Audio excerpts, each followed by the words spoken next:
must be our goal and our guide. And all that we strive for as a human family, dignity and hope, progress and prosperity, depends on peace. But peace depends on us.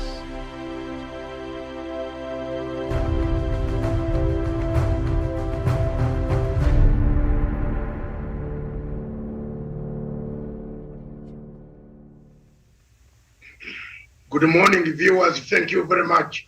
Welcome to Punchline Africa Television, broadcasting all the way from the Republic of Kenya in Nairobi, across the continent of Africa and in Africa and the world. Thank you very much, viewers, those watching us. This is Friday, and being Friday, we look at the week that it was. One of the things that stood up, many things. The talk of the day, the talk of the week has been the Ethiopian war. And with me in the studios in Nairobi is Miriam Ogutu. Thank you. Good morning. Doc, a very good morning to you and good morning to our viewers. Thank you very much. Across in Nyeri, we are in Meru, we have Douglas Krimi. Thank you very much, son, for joining and sacrificing your time to join us this morning.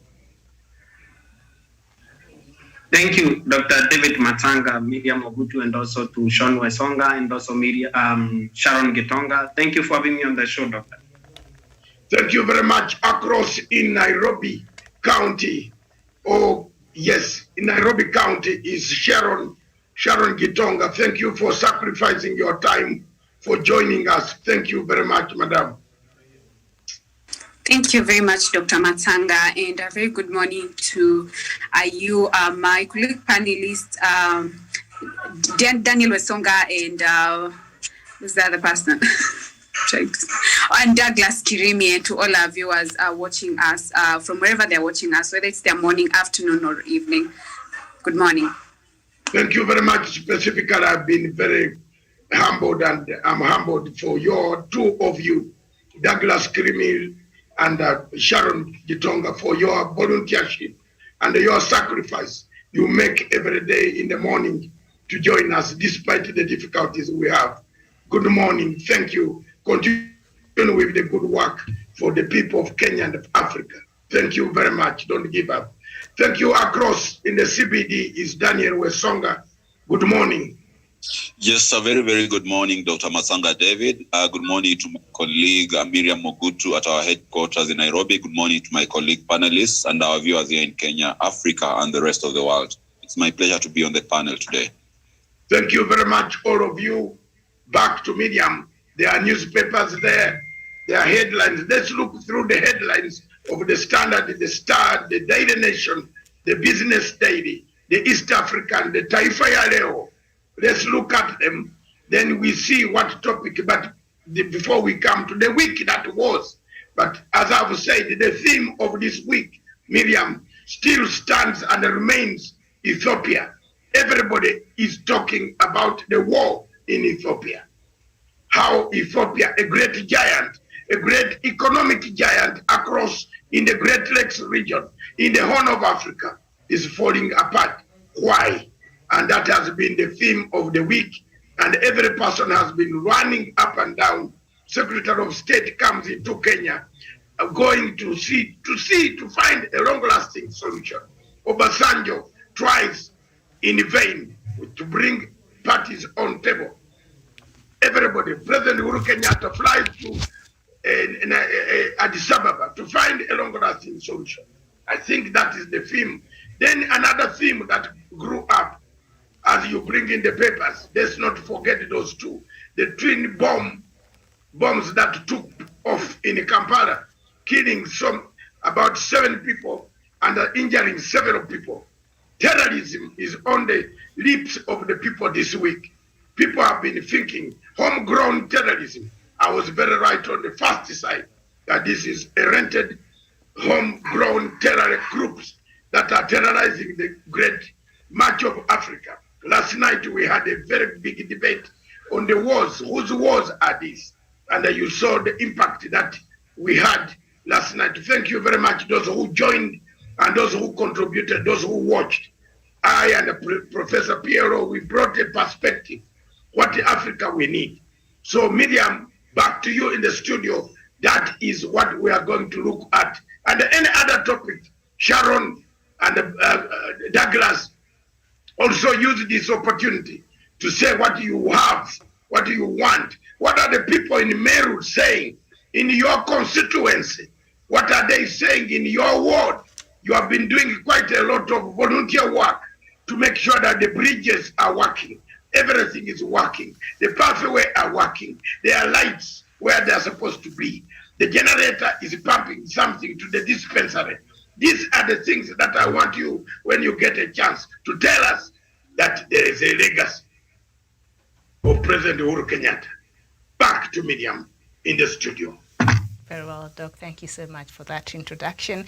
And now we just quickly over the papers. On the Daily Nation, the main headline, How Wanted, Trio Blew Their Cover. The story is on page 456 of the Daily Nation. Kinoti jailed for 4 months in Wanjigi Gant's case. A DCI chief found guilty of contempt. The story is on page 11. Sack varsity bosses and shut Moi demands Uwasu. The story is on the back page of the Daily Nation. And then we go to the Star newspaper. The main headline, Raila narrows gap with Ruto, that is according to new poll, and then captured terror convicts who are headed to Somalia, that is according to some credible reports from the state, and dry season to begin next month, weather experts have warned, and puzzle of 102 million Kenya shillings in students' a bank account. The story is on page 9 of the Star newspaper. And then the Standard newspaper, the main headline, back to committee after 96 hours of high drama. That is the main story on page 4 and 5 of the Standard newspaper. And then just up there, state of judiciary, clean house Uhuru tells Chief Justice on page 10. And Ruto allies turn fire on Matiang'i over prison break. The story is on page 7. And then contempt Kinoti gets 4 months in jail. The story is on page 11 of the Standard newspaper. And that is what we have on the front pages of the 3 leading newspapers in the country. Thank you very much, Miriam. I had forgotten the story of the escape from committee. And I want to credit ourselves. Miriam, this morning, I'm not myself, I'm annoyed. And you can see from my body language. We are the first people who called for the prison to go out. And our website should bring this out. We don't need to wait for other websites to bring them out. Are we not the people on this program here? Miriam, you and I, we brought out this before even the state acted. And these are the things that should work. And I repeat, this should work. If it doesn't work, it will be bad news. I'm a soldier, I'm not a civilian. And I'm saying it now today openly. We brought out quite a lot of things. We shape the things. We predicted this war in Addis Ababa. Didn't we? We predicted many things. These are the things that is why we're here. That's why we're here, Miriam.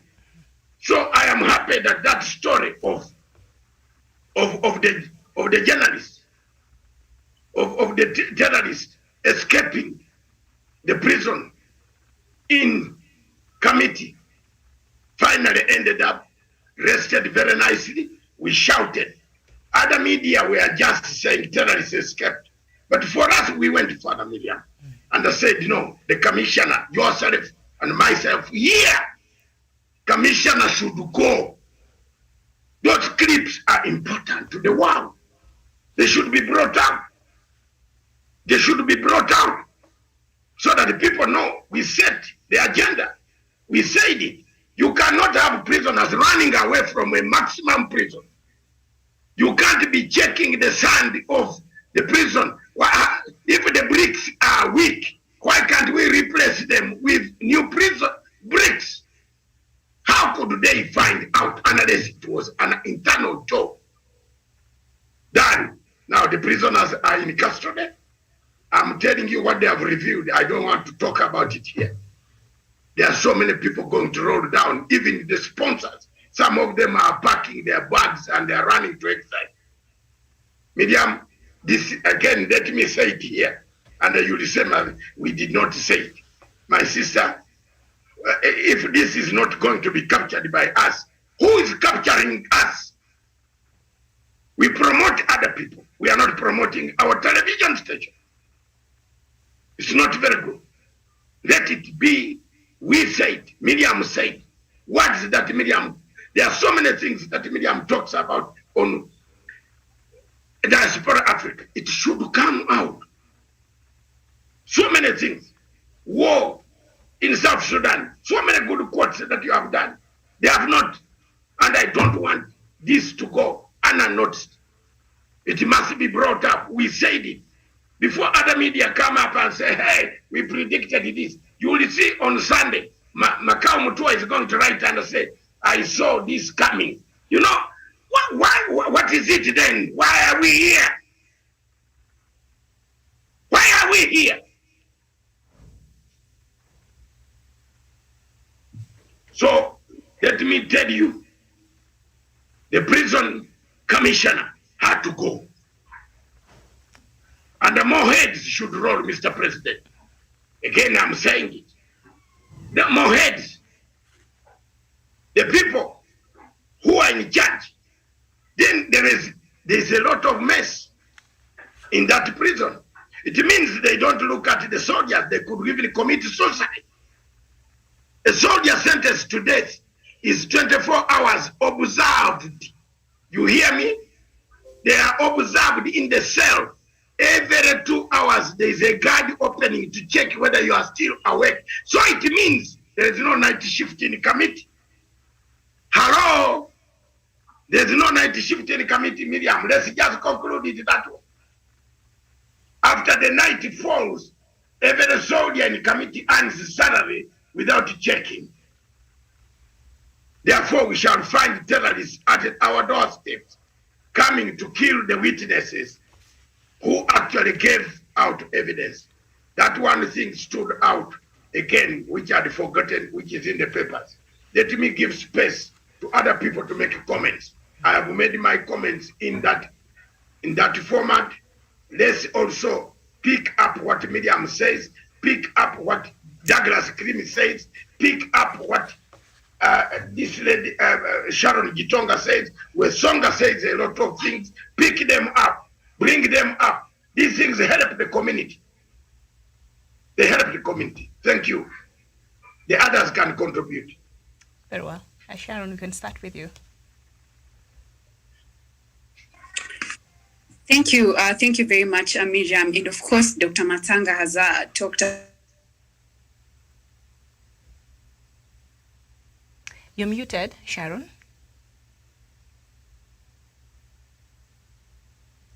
Sharon, you're muted. We can't hear you. Okay, as Sharon fixes that, perhaps Douglas, you could come in. Thank you, Miriam, and thank you for that. One thing that we need to understand about our country is that we have a huge problem when it comes to our security apparatus. When some of our political, politics is so much in my head. Part of our security agencies, when they agree to be compromised, when they agree not to do their part, when the government of the Republic of Kenya sources for money to pay their salaries, sources for money to pay their allowances, and does everything to make sure that they do their work clearly and effectively, these people do not do or play their part, because at the end of the day, Miriam, how do we explain this kind of a prison break from committee maximum prison? It is something that we cannot be able to be held, something that we cannot be able to perform. If one of our maximum security setups in the country can get such a jailbreak, it shows you that a jail in Meru or in Tharaka-Nithi or in some other place is not even safe, Miriam. If committee cannot be this safe, if people can use blankets and escape from committee, if people can be able to break from committee prison, it shows that our security personnel who are stationed in committee and every other prison installation in this country are not playing their part, Miriam. It's about time we supported our government. It's about time we remained patriotic to our flag and to our fatherland. Because, Miriam, if we do not get to do our part. In this country, Miriam, we are going to run this country to the dogs. Remember, there are so many countries that their security personnel have sold for a dime to terrorists and other bad elements in the society, Miriam, or in the world, Miriam. Because when these people who are supposed to be guarding prisoners and making sure they serve their sentence in peace and in tranquility, Miriam, they collude with these people, it makes it very difficult for us to be able to jail anyone in committee or any other security installation, Miriam. So I'm calling out every other person that is supposed to do their part in this country, especially our security personnel, that they are going to support us and support the government of the Republic of Kenya by doing their part, Miriam. If they don't do their part, that part, Miriam, is going to be used by terrorists. And remember, negotiating with terrorists means you are collaborating with terrorists, Miriam. For us to be able to get to this level, a level where the committee maximum prison gets a jailbreak, Miriam, especially when we are in a turmoil in the region. The other day there was a bomb blast. There was some bombs which were detonated in explosives that were detonated in Kampala, Uganda. There is a war that is simmering or going on in Ethiopia. There is something that is also simmering in Indian Ocean over Somalia and Kenya's maritime boundary. And Miriam, if we are not careful, we are going to bring this country to ashes, and something that we do not want to watch our country go to or walk into, or something that we wouldn't want to take our country towards, Miriam. I submit. All right, very well. Sharon, are you able to speak now? Daniel Wasonga. Yes. My apologies. Okay. Very well. Go ahead. Yes, my apologies. I had suffered a technical hitch, and this is what I was actually saying. Dr. Matanga has actually talked, in length about the prison break, and there's something that really stood out for me, because this is what he actually talked about, the popularism intelligence, and that's what I would love to even applaud, the community leaders of Kitui, and for the bravity. I was actually seeing some photos doing rounds on social media of a man who actually took some selfies with the three goons, and I think that is brevity of another level. So and you actually realize that peace and security cannot actually be compromised.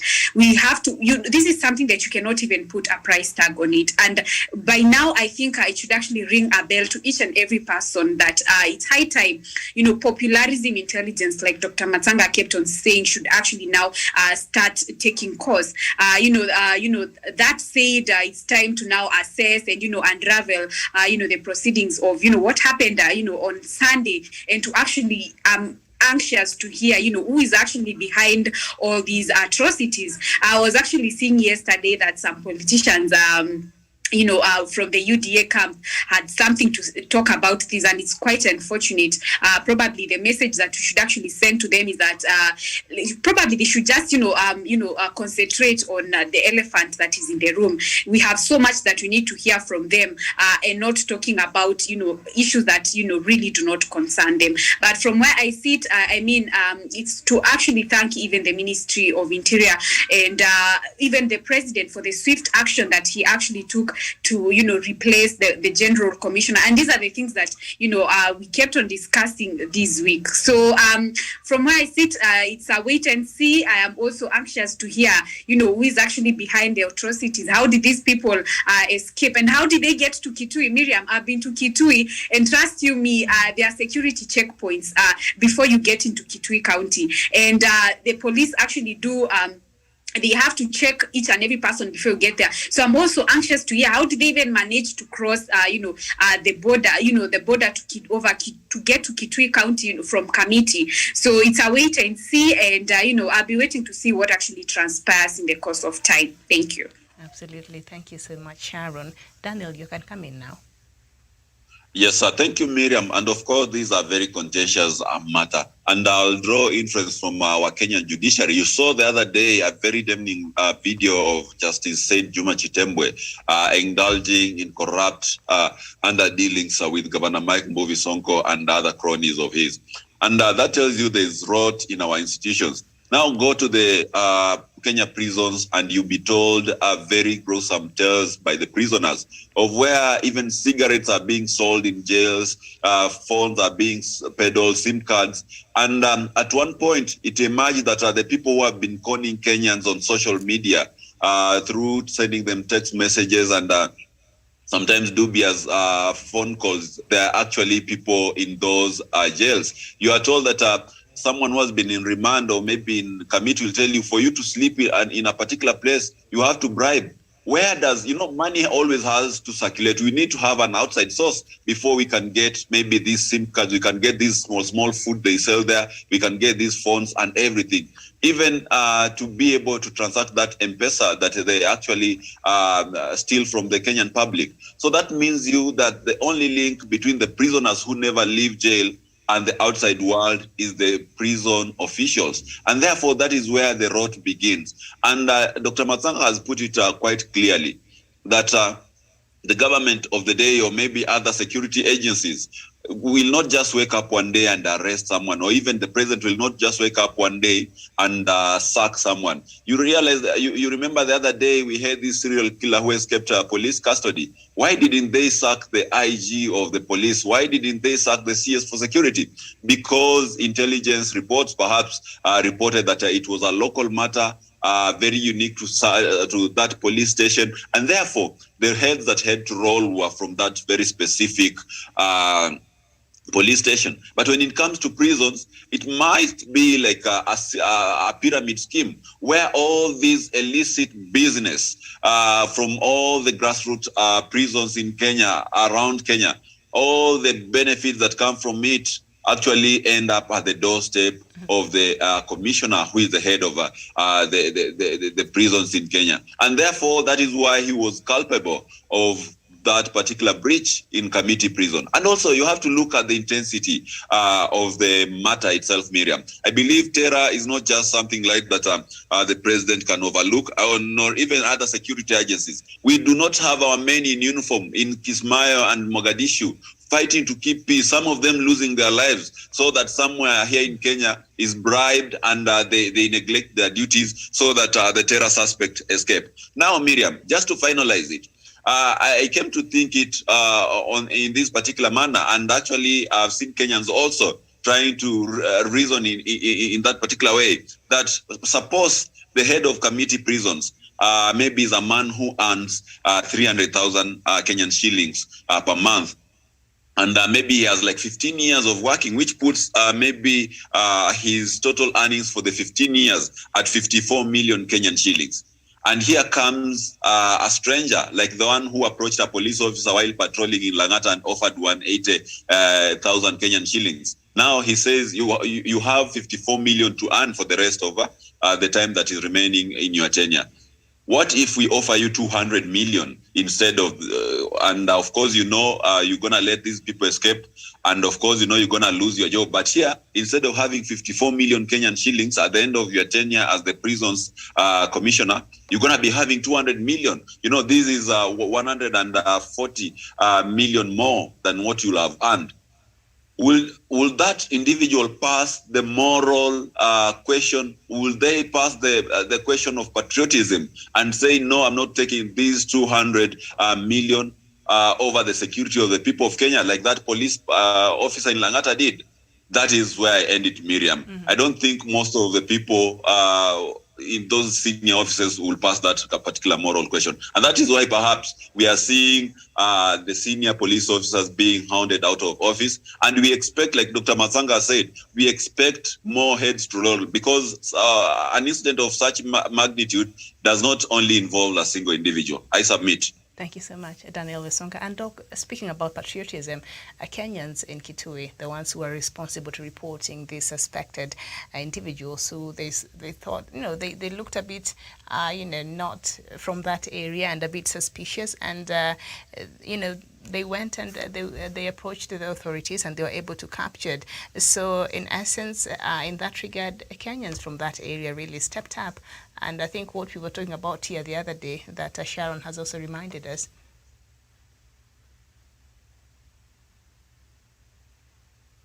Doc? Thank you very much, Miriam. Patriotism And I like you to, you are good at reading these type of things.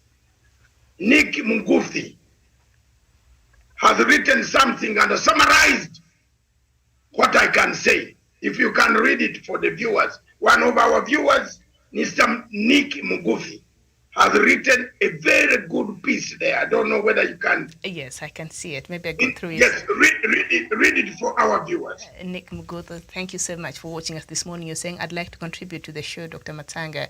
What we are witnessing in security sector exposes the rot in our values as Kenyans. For these guys to escape, these must have been facilitators, collaborators, and enablers. All could be Kenyans with rotten sense of patriotism. Greed for money and power is the cause of our self-destruction. If you don't take care of these matters of greed and sense of patriotism, we are headed to a self-implosion as a country.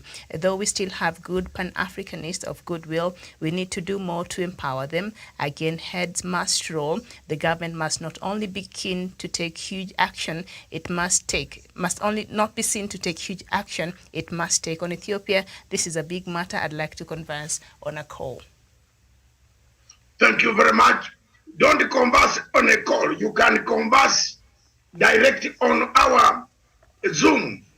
Mr. Munguthi, our Zoom is there written on our flyer. You might have missed it, but just Google our Zoom number 399 535 8320.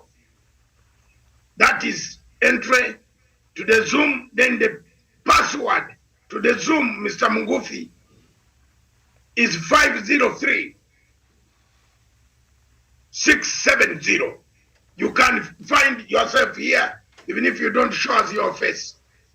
And our telephone number is +254 795 638 145.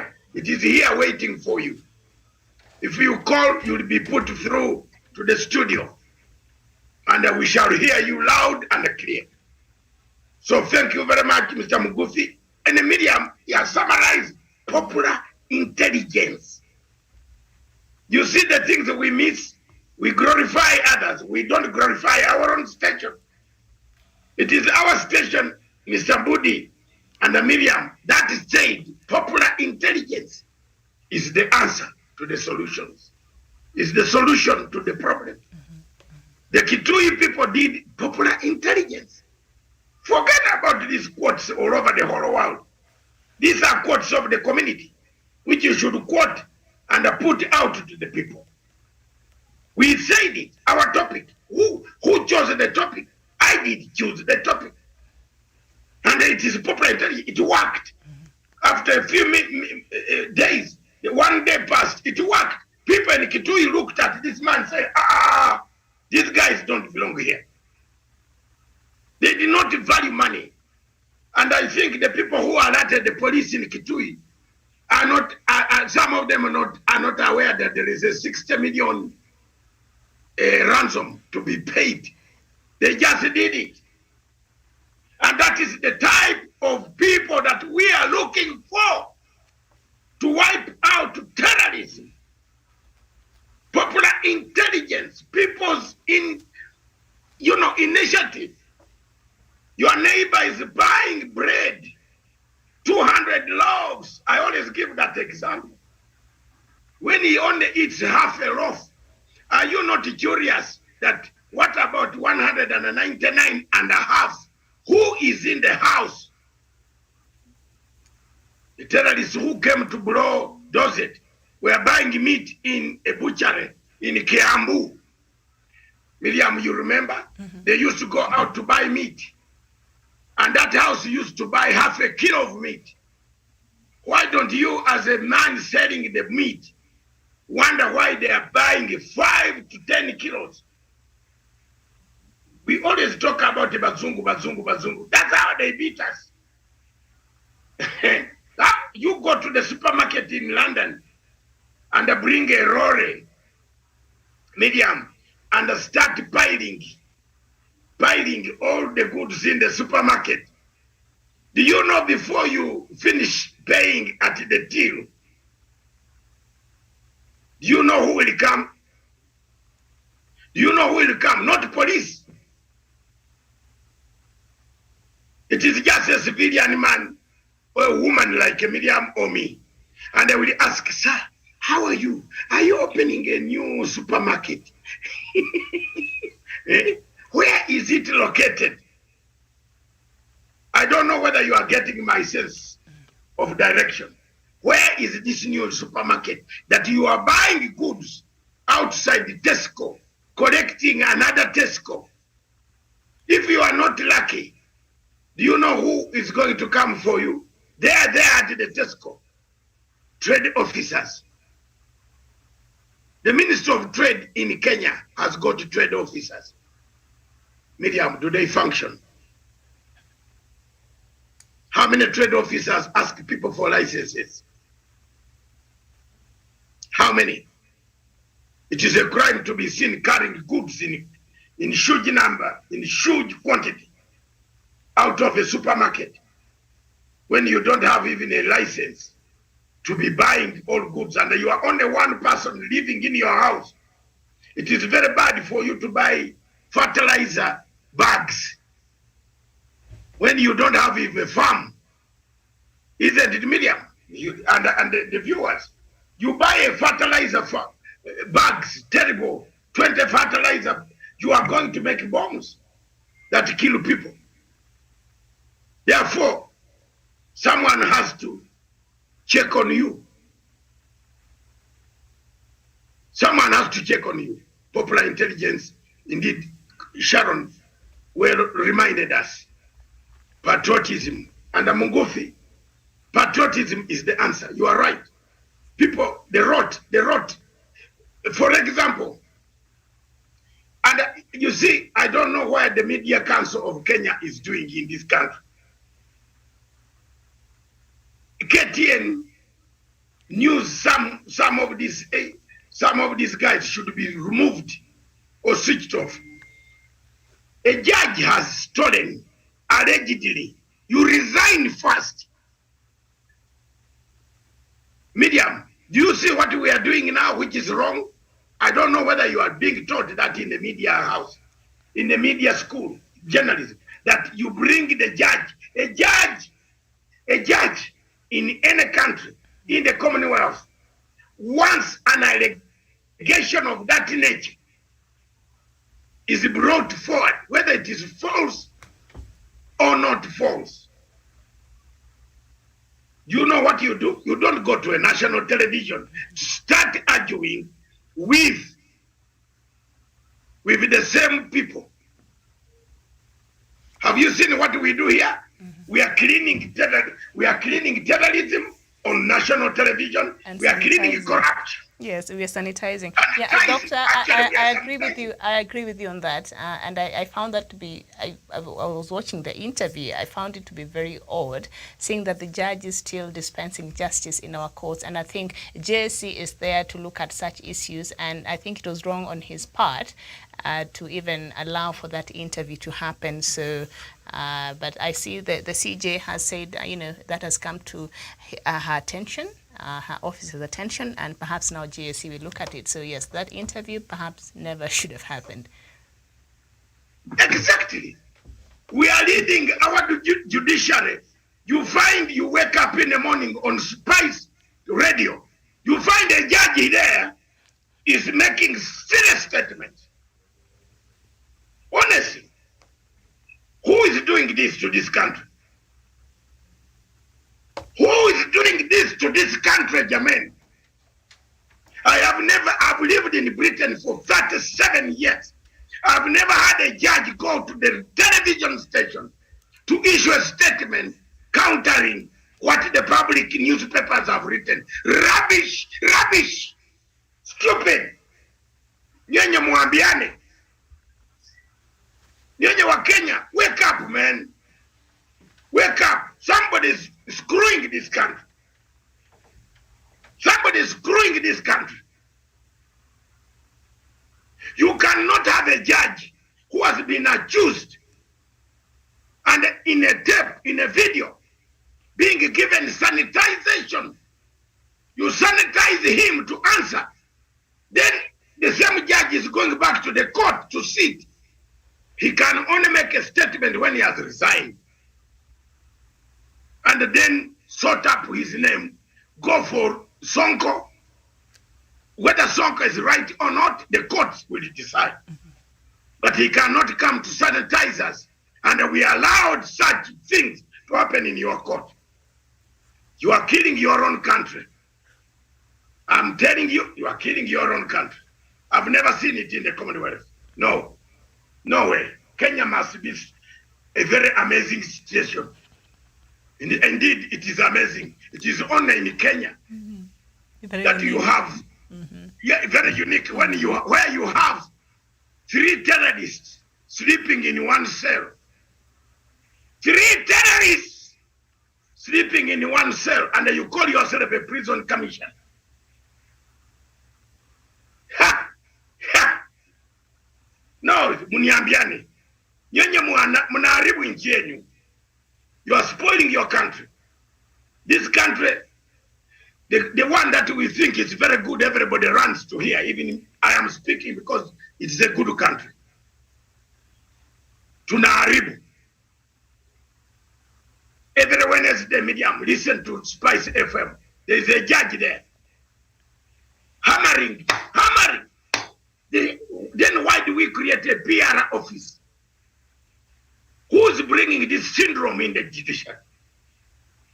That judges go openly to speak about matters that they are going to preside over in court. Muniambia jamani, maybe I might be a stranger in Jerusalem. I am as a foreigner. Muniambie nyenye wa Kenya, muko hapa wote. Muniambie, you tell me how a judge speaks about matters, and then tomorrow the same matters come to him to make a decision. He has gone to public. He's on Radio Spice. He's on this television.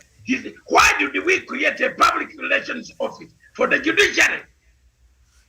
What is the PR relationship supposed to do? If you ask me about the name of the Chief Justice of Britain, I don't know. Up to today, I must Google. But if you ask the name of any Chief Justice, any Kenyan, comment. Because she's everywhere. Everywhere. Small function, she's there, raising her hands. This one, she's raising. Hey! Hey! Hey! Hey! It's up to you, Kenyans. Doc, yes, just allow me to interrupt you. And I totally agree with you. As much as I know the judiciary wants to look like it's open to engaging with the public and things like that, but I think there should be a clear line so that some of these things don't play out in public like this. I think it will even undermine the public confidence when it comes to the judiciary. So there should be a line. There should be a line. Look at this. One judge called Murima. You have now put it there as a stray dog. He's a stray dog hammering Kenyatta. Kenyatta. If he hears the name Kenyatta anywhere, hammer. If he hears the name Kenyatta anywhere, kill it. Have you seen what is happening? Even yesterday he issued a statement. You are now. Let me come to this question of locking up the DCI. How will you lock him up? He's the one who can come and lock you up. You want us to reach that state? The DCI leaves his headquarters. He's a state officer. He leaves his headquarters and comes to the judiciary. You know he can come and take you. You are triggering a problem. If you know, honestly, Miriam, do you know that Kinoti can walk in that court and arrest that judge? Then it will trigger a very dangerous. This is what the judges, that's what George Soros, you people don't know. And listen to me. You Kenyans, listen to me. Kenya, you know, George Soros has entered that judiciary. The judges are making their statements. We're aware of the green dollar. It is not even in Kenya shillings. For every judgment against Kenyatta, $50,000. And you cripple Kenyatta. If I'm wrong, my mother, my father, you went earlier, help me. My father helped me to think now. You are down there, help me, my Baba. Help me. I'm telling you people are soon going to have a very big problem. The judgments that are being made against the president are to bring a state of what we call despondency. Can I repeat the word? A state of despondency. And all politicians, including Ruto, are busy clapping. They are busy saying he doesn't know. Now he's realizing only on Monday that there is need of a meeting where he should meet the ministers before they go to the meeting on Tuesday. Is it on Tuesday? Rubbish. Mm-hmm. He wants to meet them on Monday. Yeah, can I say rubbish is stupid? He has been a ghosty worker. He has let down the president. I have no good words whatsoever. I don't care. Uhuru Kenyatta does not pay me to talk. Does Uhuru Kenyatta give me food? No. I eat my own food. I can eat it anywhere in the world, Miriam. Anywhere. I can go. But Jupiter President Ruto has let down his friend. He only realizes there is government work when there is going to be a big function. Then he calls ministers. So how will the rest of the officers work? A ghost worker who comes to collect allowances, which he goes on to distribute to the people. Are we together? Look at that. The situation in the judiciary needs a real overhaul. Take out some of these guys. Take them out. Take them out. Let them get out. A judge cannot be accused of corruption. Then he comes on KTN News, pays some editor, because the editor comes from his area. Oh, come and clean yourself. Some of these anchors are very bad people. Yes, if you go to their phone, if you go to their phone, you will find Chitembe's PA near the anchor at evening. Hey, what is Chitembe's PA doing with the anchor or bodyguard? He's bringing thank you very much for doing it for me. To clean his name when he has been accused of theft, of collaborating to kill Kenyans. Because justice not dispensed is not justice at all. Miriam, I submit. I can see Mr. Nicholas Njogu. You are online. Can you contribute now?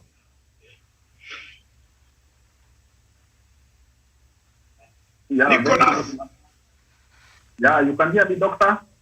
Yes. We hear you very well. Thank you. Yeah, excellent. And I'm very grateful for this opportunity. I think my contribution will be on two aspects. Number one, on this prison escape, definitely that there's a rot and lust within our humanity systems of Kenya. There's no way we could be having collaborators, facilitators, transporters, and even people who are enabling the process. So I believe the government must act. It must not be seen to act. It must act. We don't expect only to get the few, the head of the prison resigning. We expect some more big heads to roll out. And number two, we also need to look at both the community and empower, the avenues for patriotism and what you are calling populist patriotism, where Kenyans have a sense of self-ownership to their country. I believe if you look at that group from Somalia called Pamaja, that's what we wanted to whip against Kenyans, but we can use it to our advantage.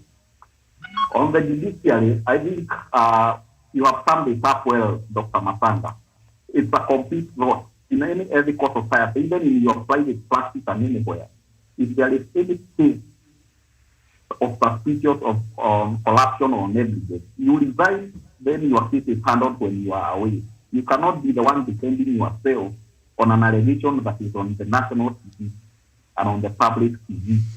Everyone sees that this guy definitely was involved in case and prior determination based on whatever money was flowing. What is wrong with the sense of sense of conscience to revive and want for a determination aside? I believe, as the president said, I really support you. Let the judiciary clean their houses before they start cleaning other people's houses. And on this issue of some judges seeming to be fighting the government, it never works and it can never work. For example, Kinoti has the power to go and arrest that judge, but the judge will not be able to speak. That's my contribution. Daktari, I'm really still listening. Thank you very much. Miriam, on that note, I think being a Saturday, as we recoup to come to next topic. On Saturday, yes. You've already sent us to the weekend, Doc. It's Friday. No, it's being a Friday, sorry. I'm already thinking ahead. That's good. It is, yes. Yeah. Let's take a break and perhaps listen to some music from my studio across this way from Radio 1 Africa. And then we come back as you sip some water. Radio Thank 1. you very much. Okay. I am, Miriam, you can't believe it. I'm disturbed with such comments of. And Doc, as you look for your music, yesterday I saw some politicians trying to take advantage of this situation and trying to bring politics into the matters of security.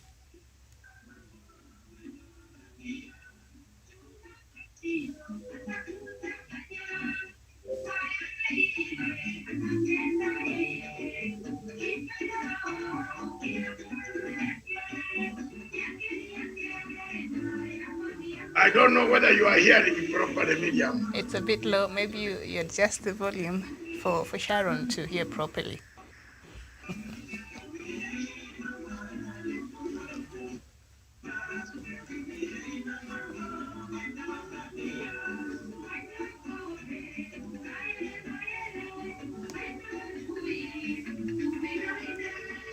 That's better.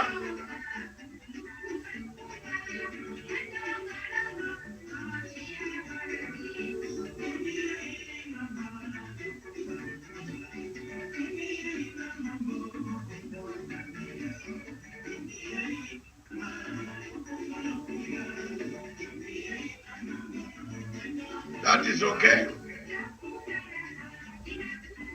Yeah. Sharon, are you here? Yes, Doc, I'm hearing. Are you hearing that music? Yes, but it's low. It is Stephen to work on it, the other side.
Thank you very much, Miriam, and the viewers. Let me get. Yeah, thank you very much, Miriam and the viewers. That was just to refresh your mind to say, Dunia iko na mambo. This world has got problems. To our viewers across Africa who don't understand Swahili, that is what that song was saying. What am I saying here? What are we saying here? What Nicholas Njugu has just said. Hii dunia iko na mambo. You can't believe it that how did these people walk? Did they walk from Kamiti? There must have been a car that was waiting for them. A facilitator, an enabler. Did they switch off power that night? We leave that to an investigation. I believe President Uhuru Kenyatta would do well if he put up a commission of inquiry to this country so that people can find out what exactly took place. Thank you very much, Miriam. Let's go to another topic.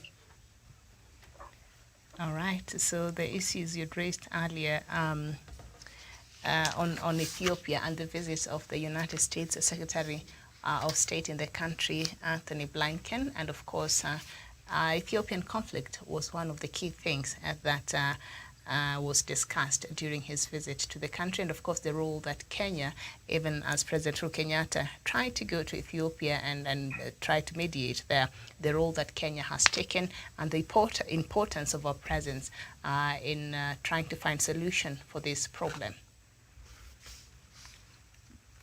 Yeah, thank you very much. Yesterday we had an extensive discussion, a perspective of what is happening in Ethiopia. I have this week, the week that was, we have talked extensively about Ethiopia. I still stand on the record. Just as I said on South Sudan in 2012, you remember 2011 was when the war broke up, Miriam. When did the war break up? Is it 2012? 2011, they got the independence. 2 years later, in 2013, the war broke. Yes. I stated categorically, and I wrote in black and white, that letter is there, that to end the conflict in South Sudan, there must be a different way of mediation. People did not listen to me. They thought that I am a man who might have got a degree in plants, like a Ruto, not in political science and a conflict resolution. At least I got mine in a subject that I wrote on. Where is South Sudan today? People did not listen to me. I said the best way to negotiate, to end the cycle of violence in South Sudan is to go back to the basics. You cannot negotiate a peace agreement when parties have not agreed, they have killed. Are you hearing something strange today? The parties in Ethiopian conflict, none of them has agreed they have killed people. And I want to sound a very big warning to people. And let's not mislead other people in the world. Both parties in Ethiopian conflict have killed. The Tigrayans killed people. Ethiopians killed people. They must come out first and say we are sorry. We had an internal strife. We came and killed. Forgive us. We also defended ourselves. In the process we killed. Miriam, the moment the parties don't agree and you keep on pumping Obasanjo, wasting time with this Obasanjo man of yours. And I want to warn people here, and I want to say it. You can hate me, even hate me more. My skin will not drop. You are wasting your time. The conflict will not end. It can keep quiet but it will not end. Again, let it go out on record. Miriam, today I've said it. If you see it tomorrow, don't say somebody else said it. The conflict of Ethiopia can only end if both sides first agree that they have killed people. Then we set that aside. We agree now, then talk about ceasefire, and then look for who was killing who. Then you can have peace in that country. Why are we doing things upside down? Why is the Secretary of State coming here to do things upside down, which was not done in Yugoslavia? The United States of America, what did it do? Miriam, what did the US do in Yugoslavia? To find long-lasting peace, what did they do? They arrested Milosevic. They arrested all the generals. Am I wrong? They set up a tribunal. When people in Bosnia, in Herzegovina, in Serbia, when they heard of a tribunal, did they wait long? Everybody went to sign the peace agreement. Am I wrong, Miriam? Mm-hmm.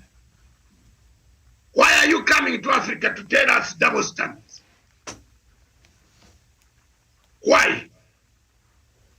Tuambiane ukweli.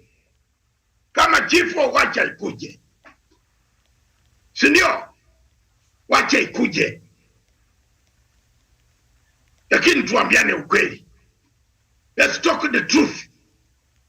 You can't come to Africa to lecture to us.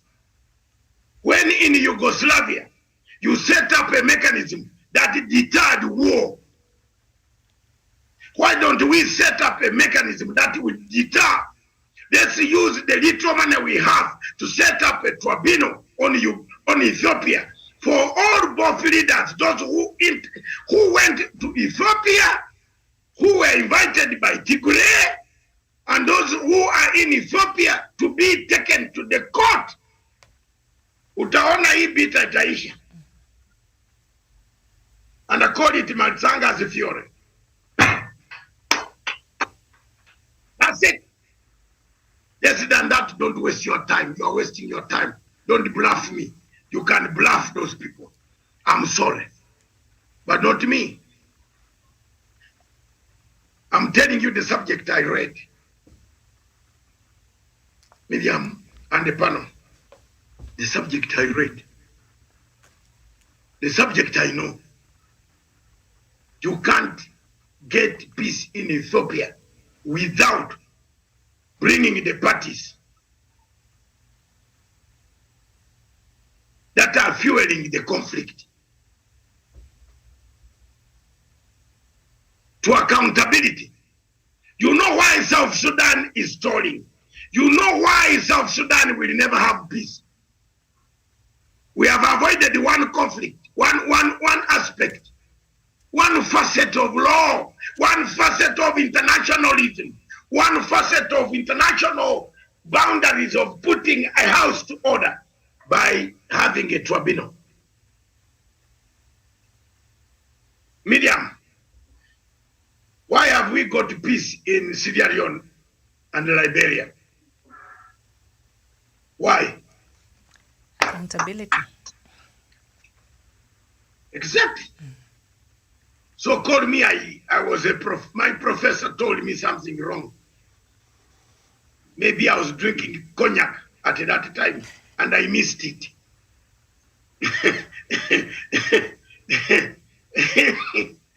Tell me, anybody who can lecture better than me, come and we do it. We succeeded by taking Taylor, isn't it? We succeeded by taking warlords of Sierra Leone and the others, didn't we? We succeeded in Rwanda by taking a tribunal in Arusha, didn't we? Are we not happy in Arusha, in Rwanda today? Congo stabilized and remained fragile, but stabilized. All warlords were taken where? Where are they? Where is Bosco Ntaganda? Why is Thomas Lubanga? The only problem we didn't do it is we did not take Kabila. We should have taken Kabila, and you have seen the story of Kabila now. We sympathize with him after killing the father, isn't it? We said he has lost the father, don't take him. We took Bemba. Both Kabila and Bemba should have gone to the ICC. Congo would be better off today because justice would have been served. But now we are talking about peace in Ethiopia without identifying the element that first of all brought about the conflict. What is it? The massive killings, the genocide, the involvement of external forces, namely those external dark forces that always kill Africa. What is Turkey doing in Addis Ababa? Why are Turkish planes, sophisticated planes in Addis Ababa? What are they doing? Why are Egyptians in Tigray? What are they doing in Tigray? Are they not violating the national integrity of Ethiopia?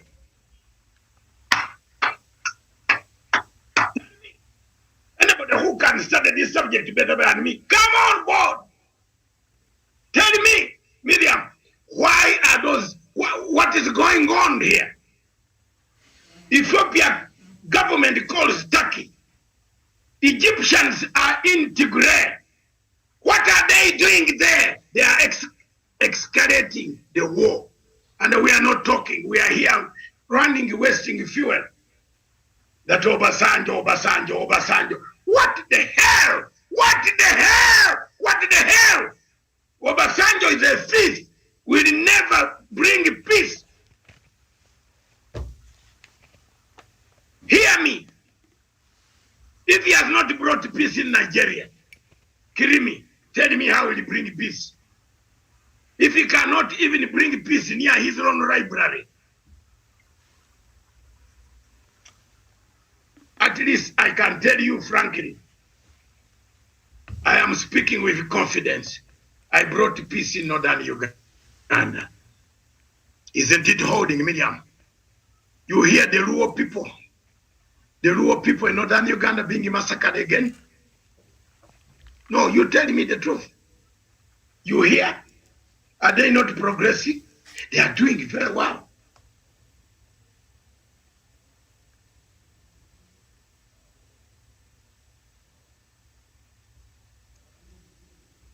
Okay, we seem to have lost a doctor there due to some technical hitch. So if any of you wants to come in and perhaps just give your contribution as we wait for Doc to come back, Daniel Wesonga.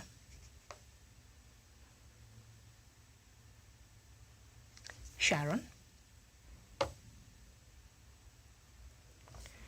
Okay, we have a problem there. So once it's sorted, we can have them back on. So of course a couple of issues there that doctor was talking about, and Doc, you're back. We lost you there for a few seconds, but you're back now. You can continue.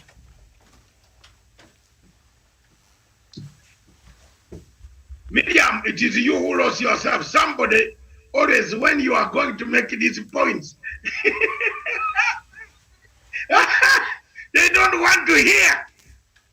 They are scared. But we are heading in a very wrong direction, Jamen. Tuambiane.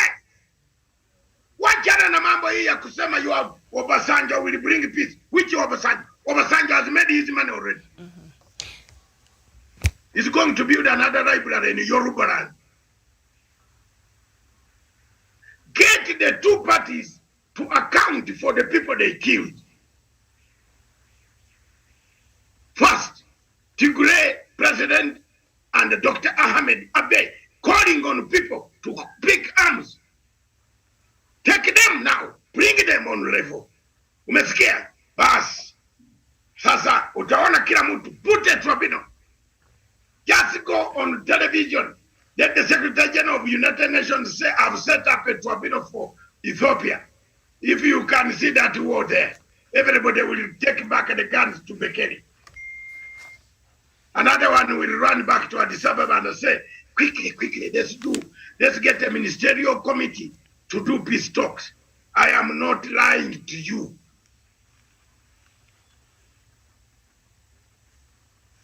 I'll tell you why.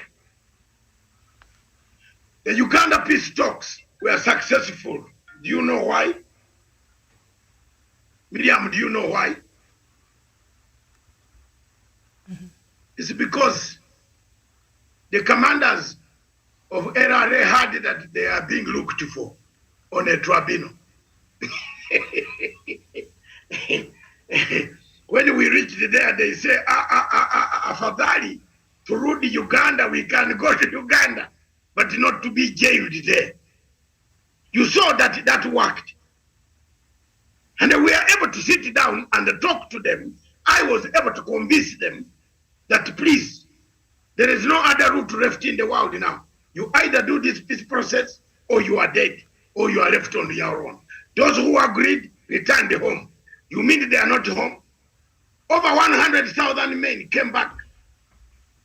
President Museveni integrated them in the army. Are they then not the ones doing a good job in Mogadishu? Hallelujah! Hallelujah!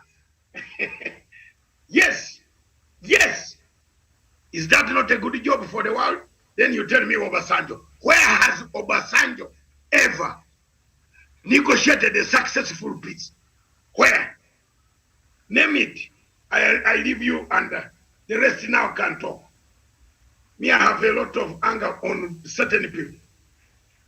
That you are talking about peace in Ethiopia. It won't come. How will it come? Get these people first. The two have got to tell us how many people they killed. Eritrea has to explain how many people they killed. The army actually poured the troops into Tigray. And they went on killing everybody they found on the way. And now you are talking about peace. And murdered and raped women, yes, and several reports have come out, yes. And Doc, what is interesting, sorry, I'm cutting you short, the US, imposed more sanctions on Eritrea and some government officials and the government of Eritrea, but it's just skating around the sanctions. It's just threatening to sanction Ethiopia, but it has not really taken that step. So what is really going on? Are they enabling Prime Minister Abiy Ahmed? Because they know very well if they sanction Ethiopia, they are part of the culprits. William, if you have read international relations, if now the US says they will put sanctions on Ethiopia, they are putting sanctions on themselves. Because they are taking part in one side. You think Egypt would be moving its troops into Bekele? What is the city called, Bekele? Oh, the capital, Mekele, the capital of Tigray. Bekele, yeah. They will be moving troops in Mekele without the knowledge of the satellites of the United States. Niambie. So if you put sanctions on Ethiopia, you are putting sanctions on your satellite. I don't know. Viewers, wherever you are, look at that mess. The mess. Yes, do. I think at times old powers grow old and they lose energy to act. America has lost credibility after Afghanistan. I'm sorry, Kirimi. It lost credibility. And they don't know what side where to go now on conflicts like this. They fear. But let me put some new knowledge in them. The only way to save the Ethiopian way and let the people in the African Union Security Council listen to me. And I am happy that Kenya is the chair of the PSC. Propose a tribunal. The word tribunal will send chilling waves in the spine of both sides. Kirimi, do you want to go on a tribunal? if you hear your name is being mentioned to go on tribunal, you will go to the forest several times. Go, I'm going, I'm coming, short call, because it is terrible. Media, we are not putting a measure that will scare a further escalation of the conflict. The Oromo Liberation Army is just near the capital. Put a tribunal to stop them.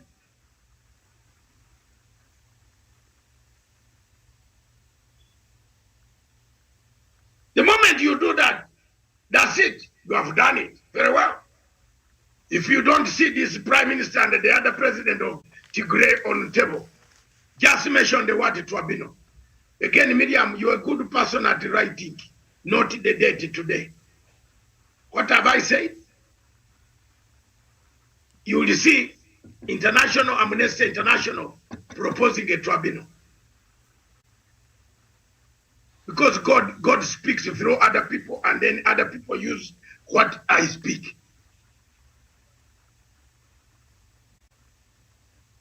And that is going to happen, my sister. For you to have peace in Ethiopia, you need a tribunal. I submit.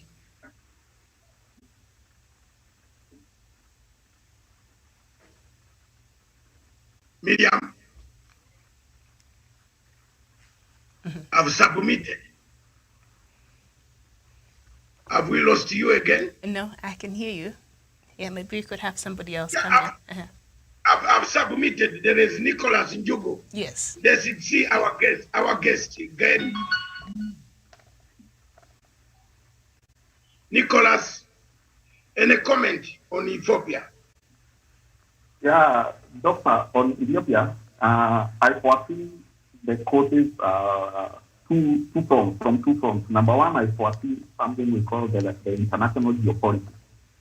I can see Ethiopia being an arena for competition between China and the US. After the US having lost Afghanistan, their next battlefront has changed to Africa, where China has made great inroads in terms of investment and strategic plan for its conquering the world.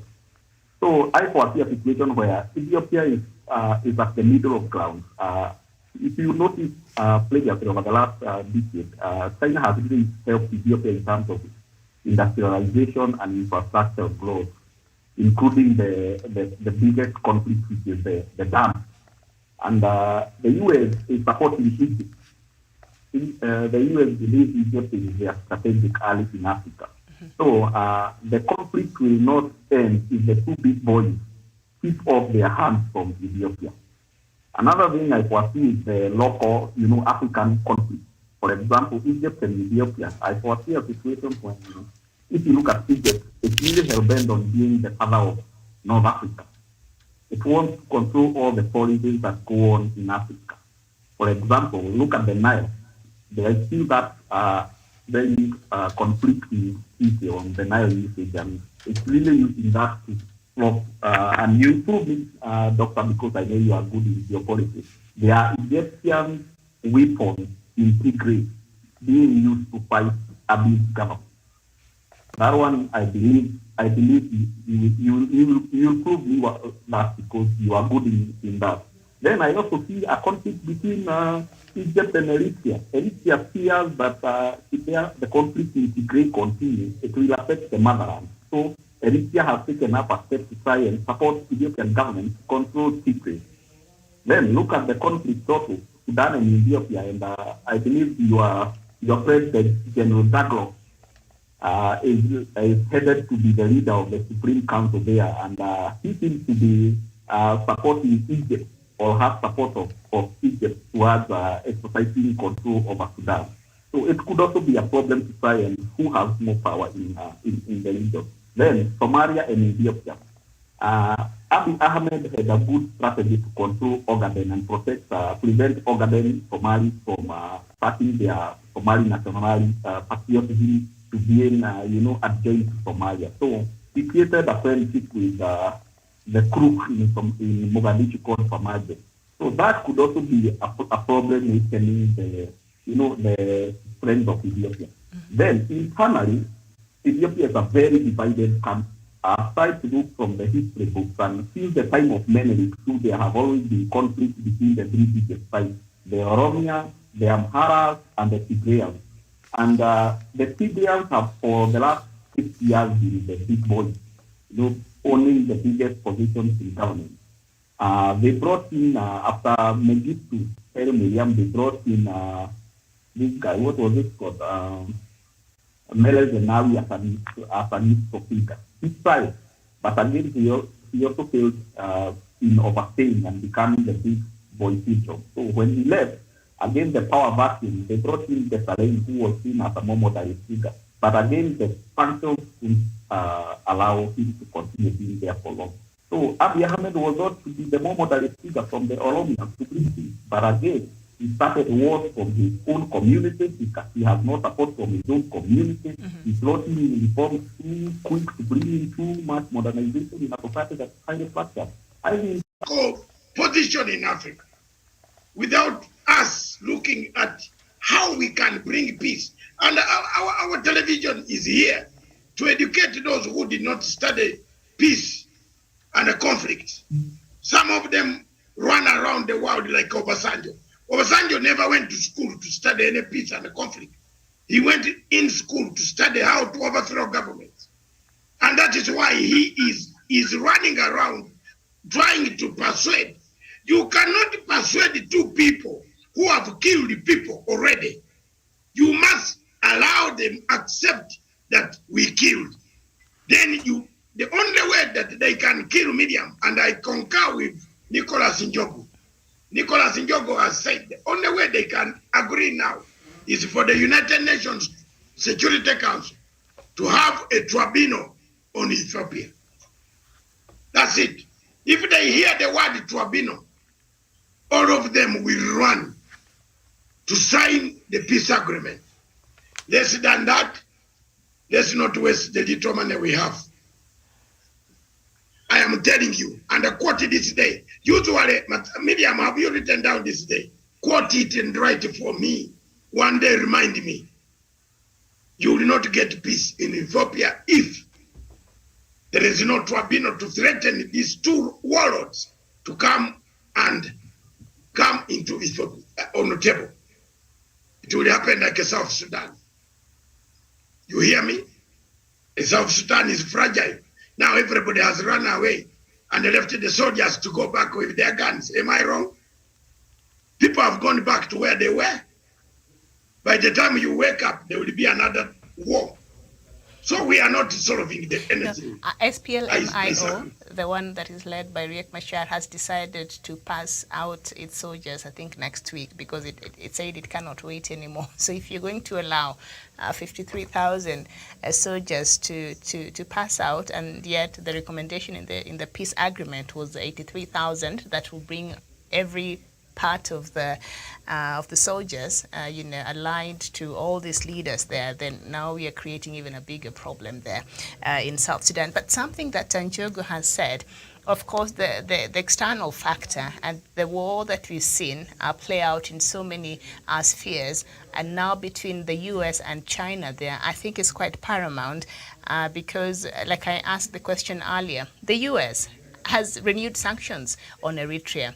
The U.S. has renewed sanctions on very key figures in Eritrea and the country itself, but it has refused. For Ethiopia, it is just threatening. It has refused to take, decisive action, and we've seen all these reports that are being presented to the United Nations Security Council that show that, the government of Abiy Ahmed has committed a lot of atrocities, of course, together with the other side, also the Tigrayan forces.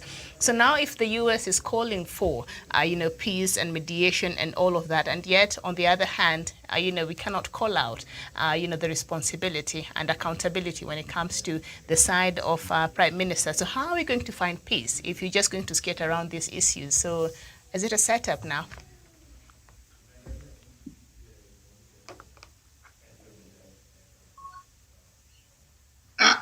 Miriam, I think we are home and dry on the same subject. You are right. Why is the U.S. skirting around and failing to say you are also culpable. Because they are culpable themselves. Haven't you got my reasoning? The US cannot put sanctions on Ethiopia because once you sanction Ethiopia, you will be sanctioning the US State Department. Who is in Tigray? Who is in Tigray? Miriam, who has sanctioned Egypt to enter Tigray? So if you come condemning Dr. Abiy Ahmed, he will also say, but my friend, you are the other side. So that means this war is not ending right now. If they can't it can't end. Exactly. Exactly. My sister, I am telling you, for this war to end, the UN Security Council, where Kenya is a member, must stand up and go the Cuban way. But Doc, should we go that way? Sorry, I'm interfering. But should we go that way? The US is, has a veto power there. China, that is also being accused of being part of this conflict, has a veto power there. I mean, this is not going anywhere, really. It can't go anywhere. It will. Do you know why the US that cannot put sanctions? Who built the dam? Who built the dam that is being filled with the water that comes from the Blue Nile? Is it the Blue Nile or White Nile? The one that comes from Ethiopia, where which goes to the White Nile. Yes. It's blue. It's Blue Nile. Yes. So you say, who built the dam? Miriam, tell me. Americans lost building that dam. They are not happy. Why? Tuambiane ukweli jamani. I am not a man who sings poets. I got to sing poetry on a platform. Poetry. Oh, welcome, Mr. I am not a diplomat. Sorry, I am an activist. I don't sing poems on podiums. I tell it as it is. I'm not praising. These guys are doing a regime change. They are creating a regime change in our courts, in courts all over Africa. They are friends of George Soros coming disguising here as people who are trying to lecture to us democracy. To hell.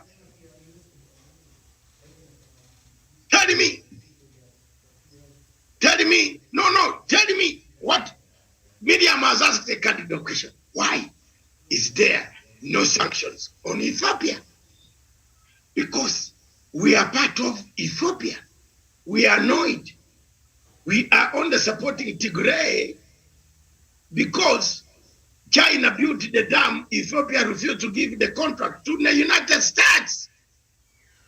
My daughter, don't you see that?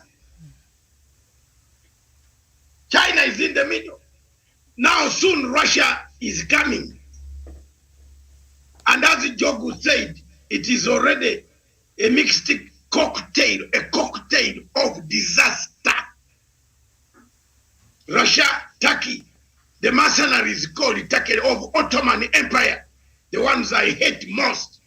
I don't even go to Ankara, even if they said there are 200 billion for you, what to go to Ankara to eat rice and a mutton, way.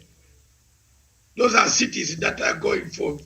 You find so many Africans, I'm going to Turkey. Where you find this Harun Ayadin? What do you go to gain there? Miriam, don't take your family to Turkey, to Ankara. I hear so many Kenyans, I'm going to Turkey, I'm on a plane to Turkey. To go and do what? To learn what? Theft and terrorism. I can't go to some places. I'm sorry. A man brings a Turkish man here, says us he has money. Kumbe, there was no money. We in Uganda now are looking for the factory. They duped our president to go and open, lay a foundation stone on a factory where the grass has overgrown the stone.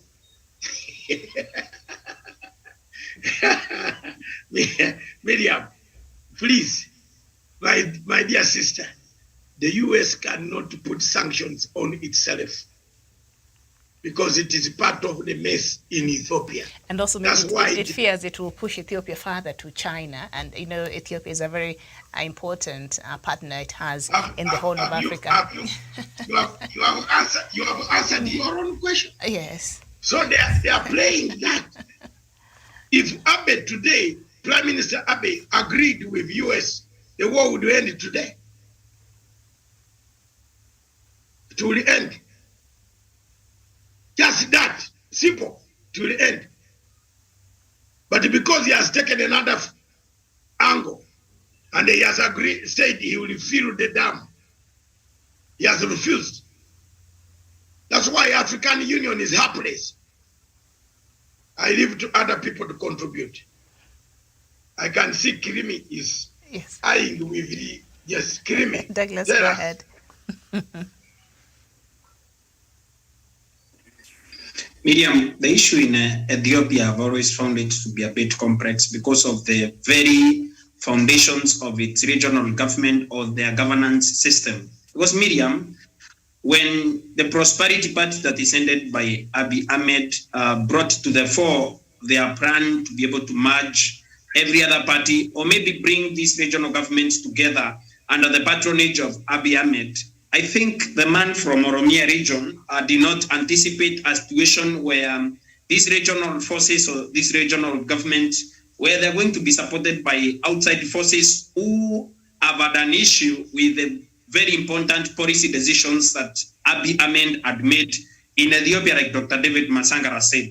I think at the end of the day, what we have to anticipate now is if Abiy Ahmed is going to barge in and give in to the conditions that the outside forces will be able to bring to the fore. Because at the end of the day, Abiy Ahmed, the way we know him, like even Jogu has said, Dr. David Masanga has repeated it before, it is in public domain, that he has no support in the Oromia region. From the Oromia region, he has no support, and I don't think Abiy Ahmed at this point, he can rely on himself or his own Prosperity Party to be able to bring the issues in Ethiopia to an end. Because at the end of the day, Miriam, it is a mixture of a lot of issues that have been able to be brought up, that have been able to bring Ethiopia where it is today. I think for him and also for Ethiopia to go forward, they need to be able to bring up a tribunal.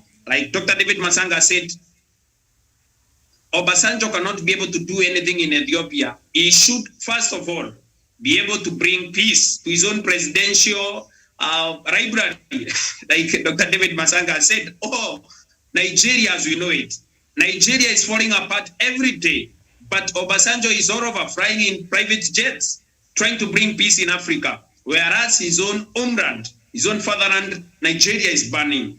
This issue of chattel diplomacy by Obasanjo and company cannot be able to bring sustainable peace in Ethiopia, cannot be able to bring calm and stability in Ethiopia. We need to be able to bring a local tribunal in Ethiopia so that we can be able to see and discuss and find a solution on the way forward. And I also think Abiy Ahmed and his government or his Prosperity Party should be able to engage every other external force, like the US that have felt sidelined by the government of the day, that is led by Abiy Ahmed and their Prosperity Party, or the government of Ethiopia. Because Miriam, I don't think these people who think that they should have a stake on what is going on or what is happening in Ethiopia are going to give or vouching very quickly. They are going to continue supporting the people like Tigray, people in Oromia region, and every other regional government is going to get support from every other place, Miriam. And I also think for the US, it is not enough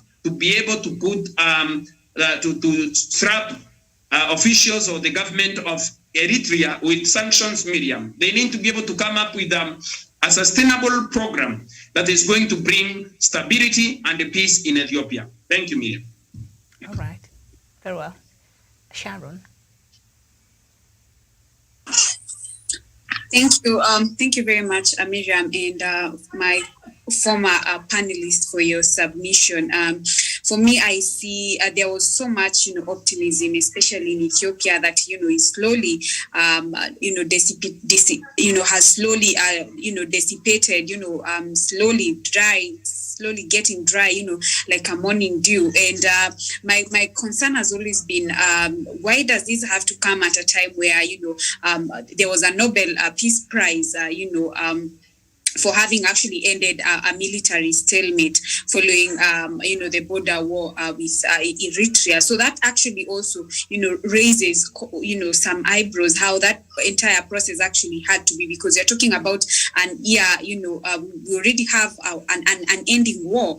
And so just like Dr. Matanga has said, I think there's a high need of actually having a tribunal that will actually bring about the aspect of accountability, because you're talking about lives that were lost, children that were actually raped. You talk about the massacre of people, the properties that were distracted. So I think once we have this tribunal, this is actually going to go a long way. And then now from there, actually, Kenya, even having the opportunity to actually sit at the UNSC, now should actually use now this opportunity to ensure that there's a coherent way to clamor all these kind of destabilizations that we are seeing. And you raised a very important question that also has always been my concern to the US, why they've actually been threatening to block Ethiopia from the AGOA, that is the tariff that allows the free access to the market. I think if they really mean to help them, they should actually be very consistent in helping them, and not at this time trying to actually threaten to actually remove them, actually put on sanctions, just like you have raised that concern. I think Dr. Matsanga has really answered that well. Thank you. Mm-hmm. Daniel? Thank you, Miriam. And of course, I've been listening and following the conversation quite keenly. And one thing that comes out that the Ethiopian conflict is not just whatever we are seeing on the surface. We have much deeper implications beneath. And we do not have only the Ethiopian political players at loggerheads, maybe with the Tigrayan counterparts, but rather we also have a secondary factor, which is foreign powers such as Turkey, Egypt, the West, and also the China on the other side, also fueling this conflict. And like Dr. Masanga said, these are people who have already engaged in war. We have thousands of people who have lost their lives. We have people who have been displaced. We have people who have lost the source of their livelihoods. So to them, they do not care whether perhaps we have a risk implication of maybe going into conflict, because they are now accustomed to it. They have already acclimatized to conflict, and therefore the only solution that could come is where it rests solely on what compelling powers are gonna come onto the table, so that they look ahead and they see, with this particular impediment ahead of us, the conflict, we cannot continue fighting one another, lest we face the brutal consequences of the law. And that will only come if we have a UN tribunal, to investigate people who have already committed atrocities and hold everyone accountable to their actions. Until they do that, we shall not have people maybe relenting in this impending civil war that is building up in Ethiopia. On the issue of reconciliation, you cannot have a man like Olusegun Obasanjo, who at one point was a beneficiary of an illegal coup in his home country of Nigeria, going to Ethiopia or Tigray to talk to the two warring sides. What will the Tigrayan rebels ask Olusegun, who at some point he legitimized an illegal expedition like a coup? So to me, I think he lacks the credibility, and owing to the complexity of the matter, he also lacks experience. Come on, Miriam, you cannot expect someone of the status of Olusegun Obasanjo to move from Nigeria, where he has failed miserably to bring his own country together, to go to Ethiopia, a faraway land where he do not understand their culture, he do not have a deep understanding of their history, neither does he have an understanding of the way of their politics, to come down there, sit them on the table, and at the end of the day leave while they are shaking hands. That cannot happen. That is beyond his experience. That is beyond even his stature as a former president and as a military general. So I think to him that is a bit of a task that is beyond his capability. The UN should come in and set a tribunal. Let them go and look for experts, conflict resolution experts, people who have studied about this particular topic, people who will be able to do a prognosis and diagnose this problem well. And in this, I mean people who will come on board and look at this particular problem from all angles, not just someone who was Christian himself as a peacemaker, shuttling between African countries to go and try to make people shake hands. But whenever you look back at their history, you see a very, very reckless mess of countries where they went when there was war, and when they left, it even fell into much of a strife than they entered there. So I think if they want to save Ethiopia, the world should become serious about Ethiopia. And that the only way to become serious about Ethiopia is to get out these mediocres in the name of Obasanjo and actually get people who shall look into the root cause of the conflict and treat the root cause of the conflict. Because if you want to heal a disease, you don't go giving people painkillers, just to relieve the pain. We need a solution. We don't need to manage the problem. We need to solve the problem, Miriam. I submit. Very well. And it's interesting, this former president of Nigeria. We saw even the former president, Goodluck Jonathan, lead the mediation efforts from ECOWAS to Mali. It hasn't worked out very well for them. And Olusegun Obasanjo already pouring water on his efforts there. So I don't know if that will work out. Back to you, Doc.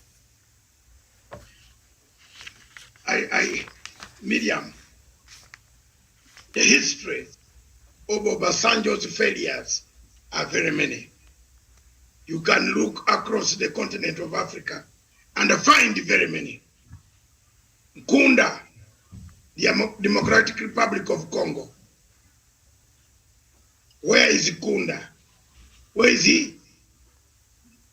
Part of the problem why Congo explodes every day. Nobody has ever solved the problem of Nkunda, General Nkunda. We keep on coming back, rebels coming from there, killing us. But Miriam, this was a man who picked up arms and started killing people. His friends have ended up in where? In The Hague. Where did he go? Wasn't it Obasanjo? Wasn't it Obasanjo? I leave it there. Let's come to South Sudan. When the war exploded, Obasanjo was sent by Amai Zuma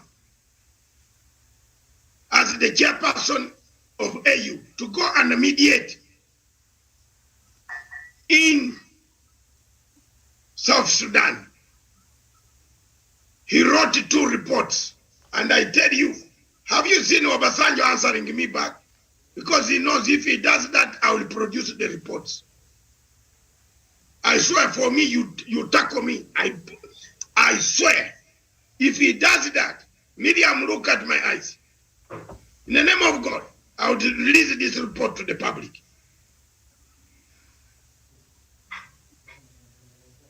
Obasanjo made 2 reports for the AU. The AU has never discussed the South Sudan issue because the reports were doctored.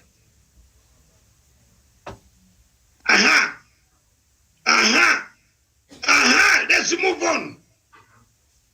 Let's come to data. Obasanjo lives us in a hotel in Abidjan. Some people think that I was left in a hotel in Abidjan. Guess with who?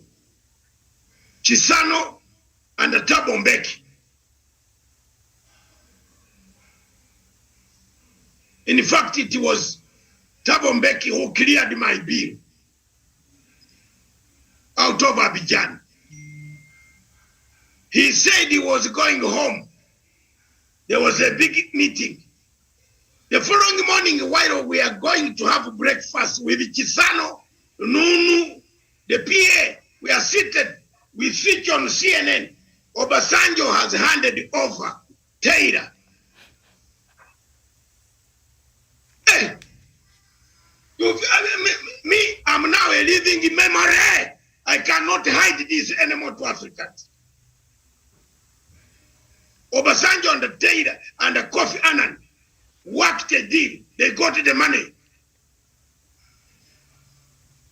We are just here doing paperwork. And you think Matanga, while I'm still alive, will I be telling God? I will be telling it in the grave. Miriam telling me I should talk about this in the grave. We switch on the television, CNN, Taylor handed over to the UN. We laughed. You know, Chisano took 10 minutes laughing. And they looked at me and said, Matanga, you are right. I told them over when we were having wine last. I am not saying we, yes, making myself and others, we drink. We used to drink, but Kisano takes very little wine like a church a priest. I said to them, this man is going to sell us out. That Obasanjo you see in those big shirts and the big clothes running around Africa. I'm not saying Taylor did not commit crimes. The court found that he committed crimes. But you don't betray your friends, us who had negotiated. He should have told us that this was going on. Obasanjo goes to Zimbabwe. In Zimbabwe, in 2002, after the elections, Obasanjo came as Troika group. There were 3 nations selected: South Africa, Australia, and Nigeria, to negotiate Mugabe and bring Changarai and Mugabe together so that they don't lose the slot of AU, of Commonwealth. Miriam, I swear in the name of God, with my own ears and my own eyes, in Melbourne House in London, Obasanjo voted with Howard to expel Zimbabwe from the Commonwealth. Dlamini Zuma is a witness. Mbeki is a witness. They're still alive. One day, anybody, in any intelligence man in Africa who thinks I talk nonsense, can ask them. Zimbabwe left Commonwealth. The problems became worse. Mugabe became even more upset with the situation. You get the point? He started saying, now, nobody wants me in the world. He came to South Sudan. You saw the 2 reports he produced. He's now in Ethiopia. He's sanitizing the superpowers that are giving him the ability to operate and move with jets. He likes sitting in those jets and sleeping. While we have the world is burning. He's now in Somalia. You wait. He has been given as a peace envoy in Somalia. Hey, you remember? Is he not holding that? You wait and you'll see. On this conflict between Kenya and Somalia on the Indian Ocean, you will see Obasanjo will become very victorious. I don't hate him personally as a man, a human being, but I hate his acts are very bad. Get a man who can bring peace like Chisano. Chisano went to Madagascar. Are we not stable in Madagascar? Is there not a voting and a changing governments without bloodshed? There is. Show me where they have gone wrong. We got that peace. In Uganda, Chisano got peace. The commanders that are commanding the war in Mogadishu, where do they come from? They are from northern Uganda. The LRA, they are part of UPDF. You tell me, are they not there? Is there a war in northern Uganda? No. Chisano has worked. Chisano can prove. Chisano is under Mbeki. There are so many former leaders who can deliver peace. Mahama, those are genuine people, decent people. They put Africa first, not their homes and the libraries first. This man is just picking library money to add on another farm, another one. He's not making money for you. No. So for me, I'm sorry. I stick to my ground. I have the facts. If someone provokes me, I can release those documents. It's not a threat. I will go to London and release them. They are in my safe, well kept. 2 documents were produced. He did like what Hassan Omar did to Uhuru Kenyatta and William Ruto at the ICC. Hassan Omar produced 2 reports of human rights of Kenya. One talking about Uhuru, another one talking nonsense. I have got both the reports. I have them here. You tell me I don't have them. Now today, Ruto is busy praising Hassan Omar to hell. To hell. Some of us have suffered for some people. I lost my job. Where am I here? Would I have known Miriam? I would have not known Miriam. I would not have known Nicholas. I would not have known Douglas Kirimi. I lost my job for the sake of that guy, that small man from Sungoi. Standing up for him. Today he's eating with the enemies.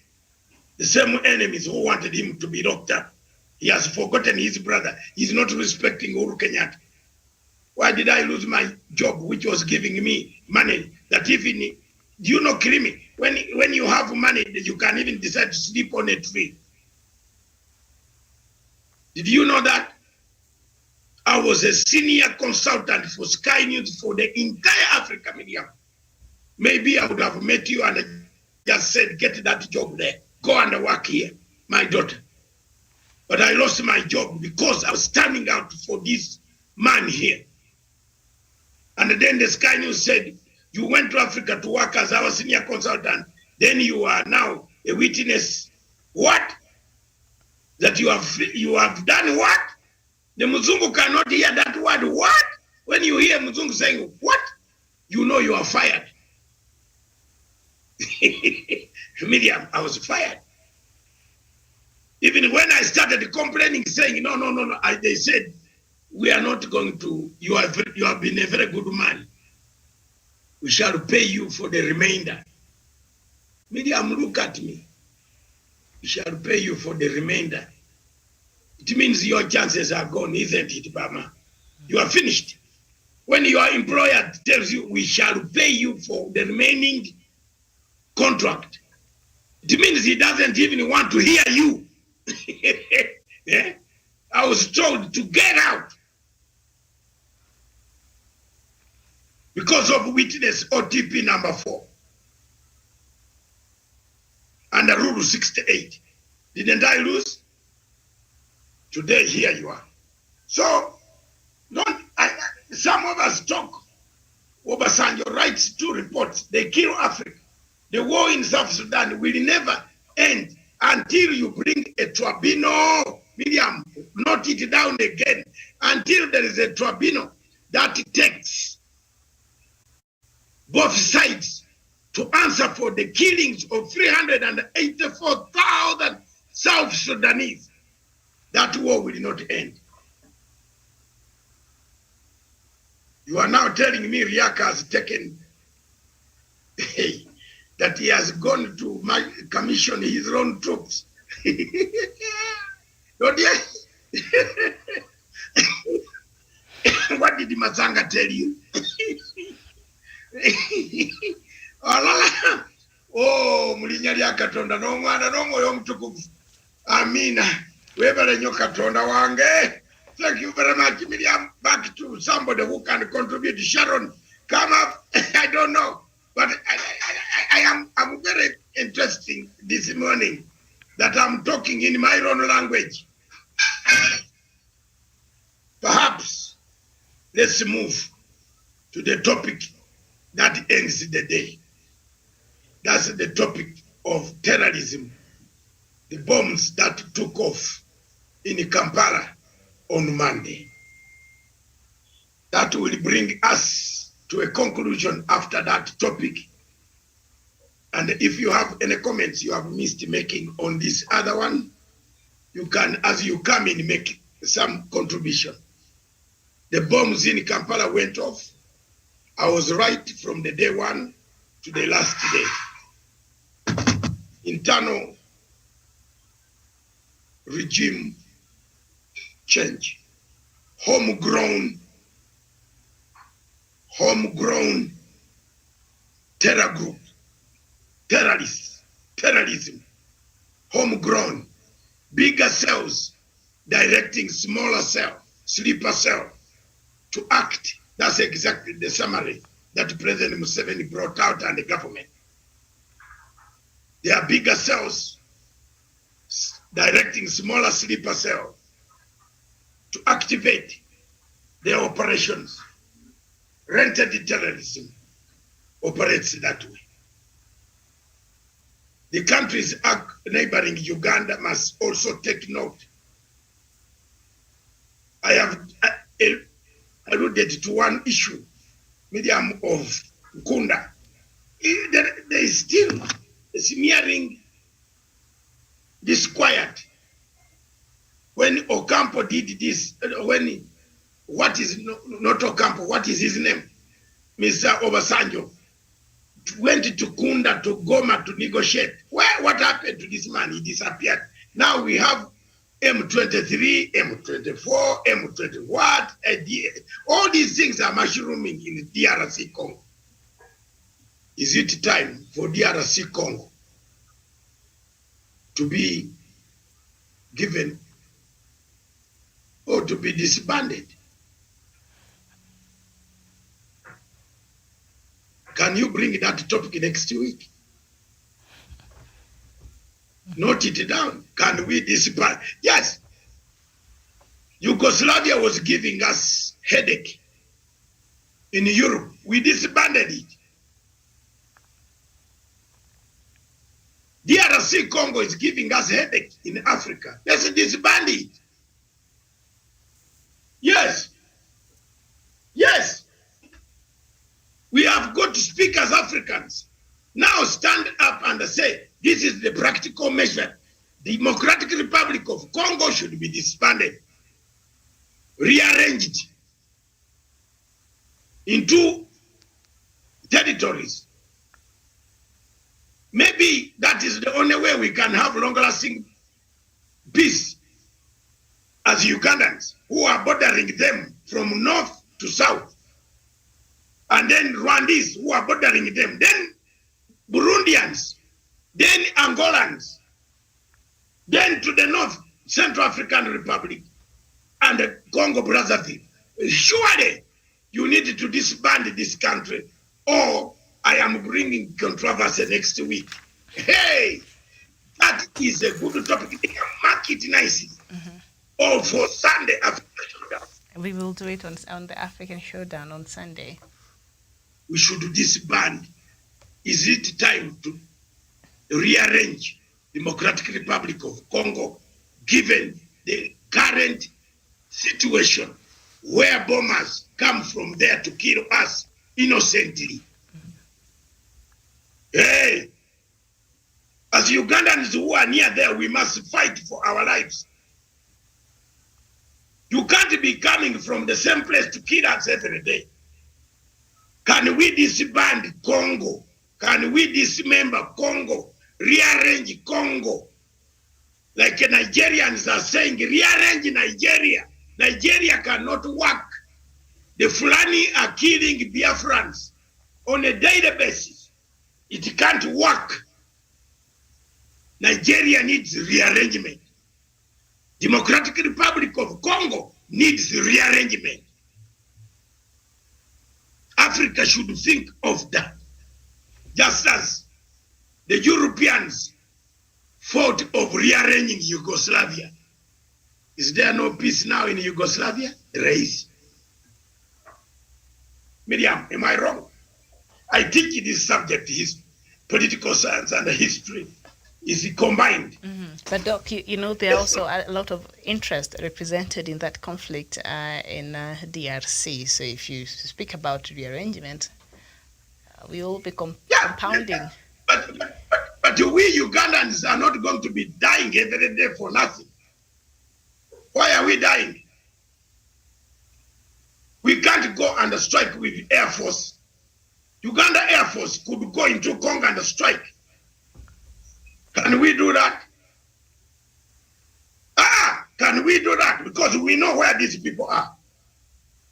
I'm bringing in an international aspect now. So perhaps now President Museveni and Tshisekedi should have a working relations and see how they can handle that, and other forces that are already in the DRC. I am trying to help President Museveni here for the first time. And let him listen to me, take this step. And listen to me, Mr. President. Time has come where the trouble comes from. Let's go and hit them with our Air Force and come back. After all, Kinshasa has no Air Force. Why are we wasting time? People are dying. Yeah. Time has come. Europeans went into Yugoslavia and divided Yugoslavia. Nicholas Njogu, listen to this good subject.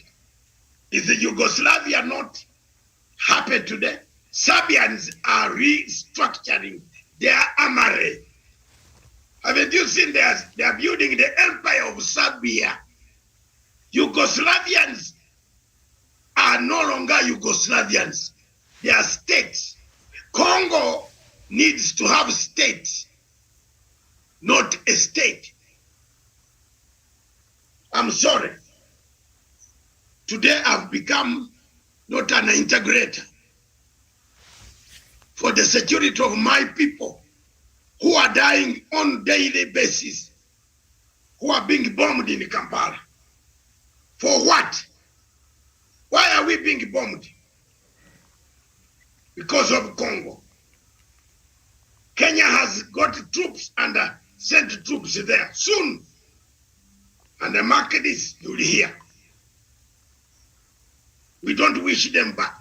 But the conflict there will suck them in.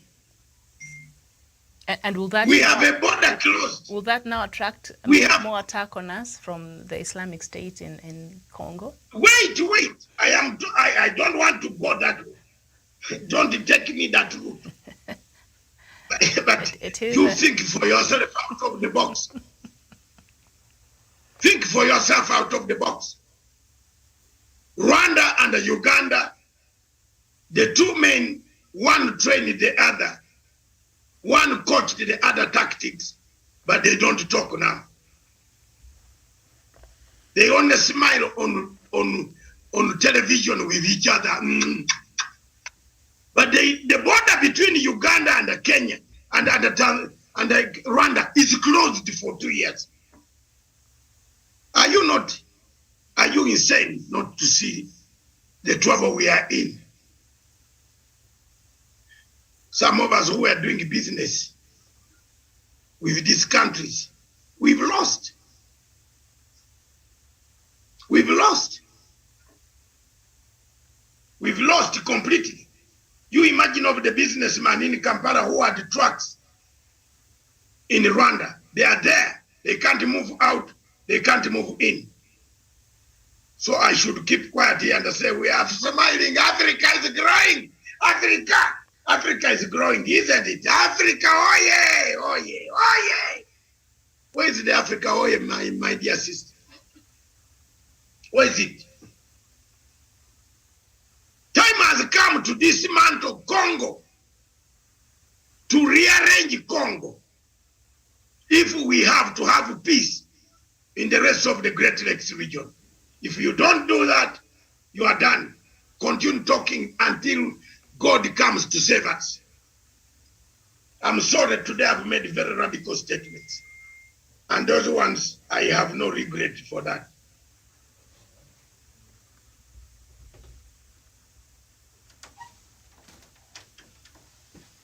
I have no regrets.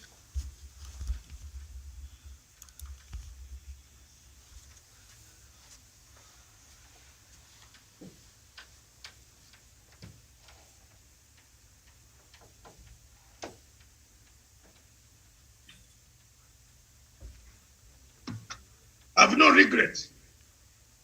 I speak my mind. If you hate me, hate me. But how long are we as Ugandans going to die? Because of the problem of DRC Congo. How long? Tell me. On Monday they came, they blew. Now they have gone to a very serious situation. Nicholas Njogu, Jogu, they blow themselves up now. Hey, oh my God. Hey, hey, this was not our culture. Oh. Our culture was to get a gun and shoot at each other. But now we have got men who come and stand near you and blow themselves blue. Even you are blown up when you don't know. Is that we need to help. Let's not talk about politics, can come back later. But for now, we need to give a solution and help the government in Kampala to stabilize the entire Africa and the East Central Africa. The time, like me, my proposal to President Museveni and other leaders who are engaged in Congo, let's rearrange Congo. I have no ambition of taking Congo's territory, but I have ambition to rearrange it. Are you with me, Miriam? I think now today Kampala will celebrate. Rearrange Congo. I hope Jeff is listening. That is the clip, rearrange Congo.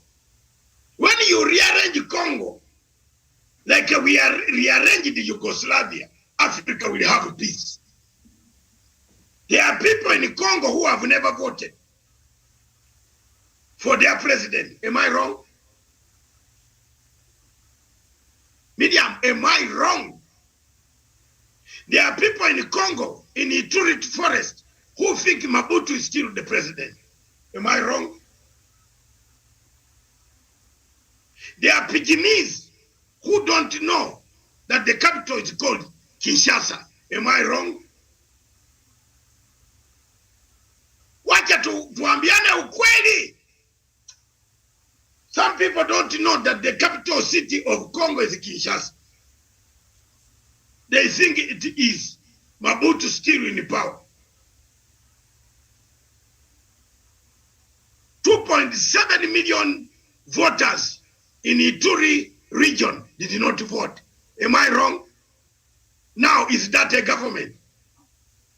Rearrange Congo.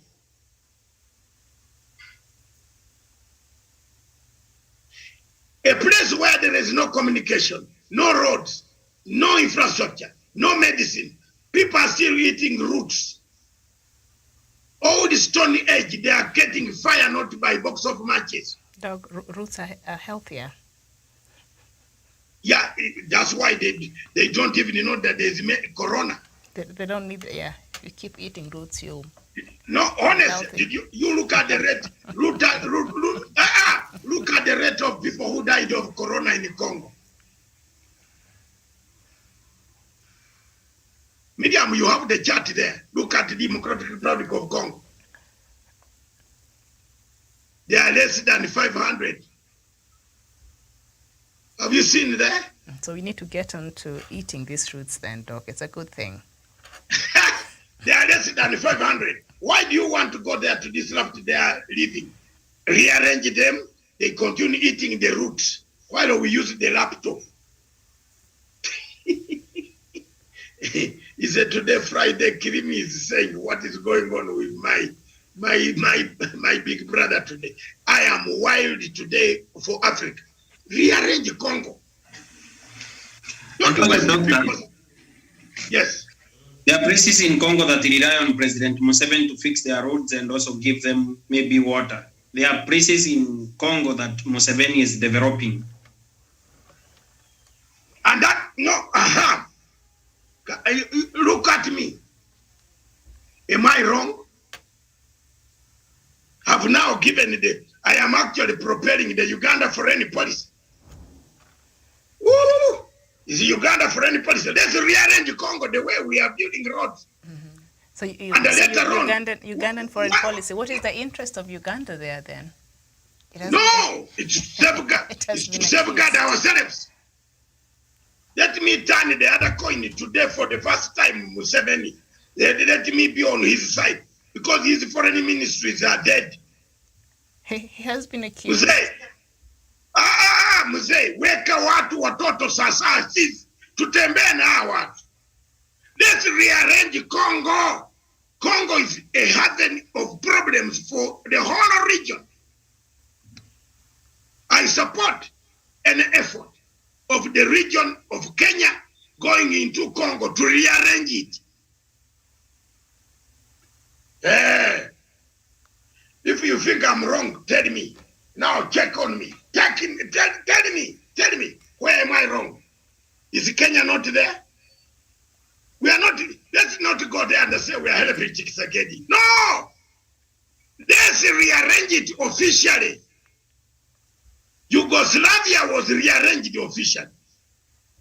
It produced about 8 states of the names I didn't even know. Some of the names you can't pronounce them. Bosnia, Herzegovina, this, that. Oh, mama. Oh, yeah. That. You see, the poorest people in Europe come from there. Yet they had the resources. The tourism industry in Yugoslavia was on top notch. Now these countries are developing their resources, rearranged. Why are we not rearranging Congo? And we have people going in the trees to find that medicine that can heal cancer. Why did God create the forest for them and not for you? Medium, answer me. I have asked you a question that how many people died of corona in Congo? Less than 500. Because people ate the fruits. Walikula matunda, iko fruits there inside there. So arrange them, allow them to have their culture. There are people who don't know that Kabila has been removed. If you ask Tshisekedi whether he has been in Ituri, up in the last village, he has never been there since he became a president. Kabila left power without traveling the entire Congo. Can you call yourself a president of Congo?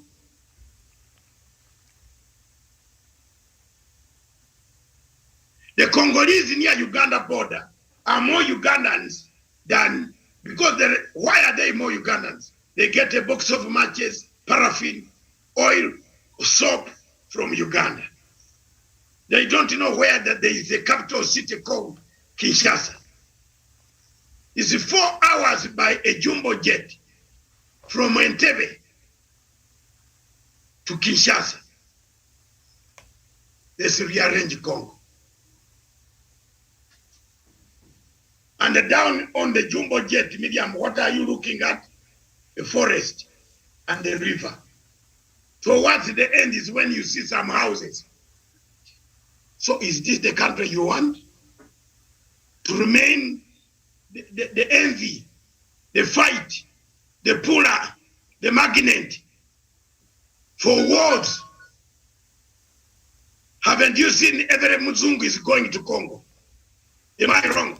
Everybody goes to Congo because of minerals. They want it.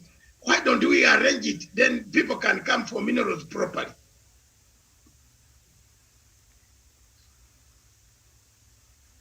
I'm sorry, but that is my submission. Let other people contribute. The bombs in Kampala will stop when Congo is rearranged, because that is the only way we can safeguard ourselves in Kampala, in Uganda. If the Ugandan Foreign Office is not doing the job, I am saying it.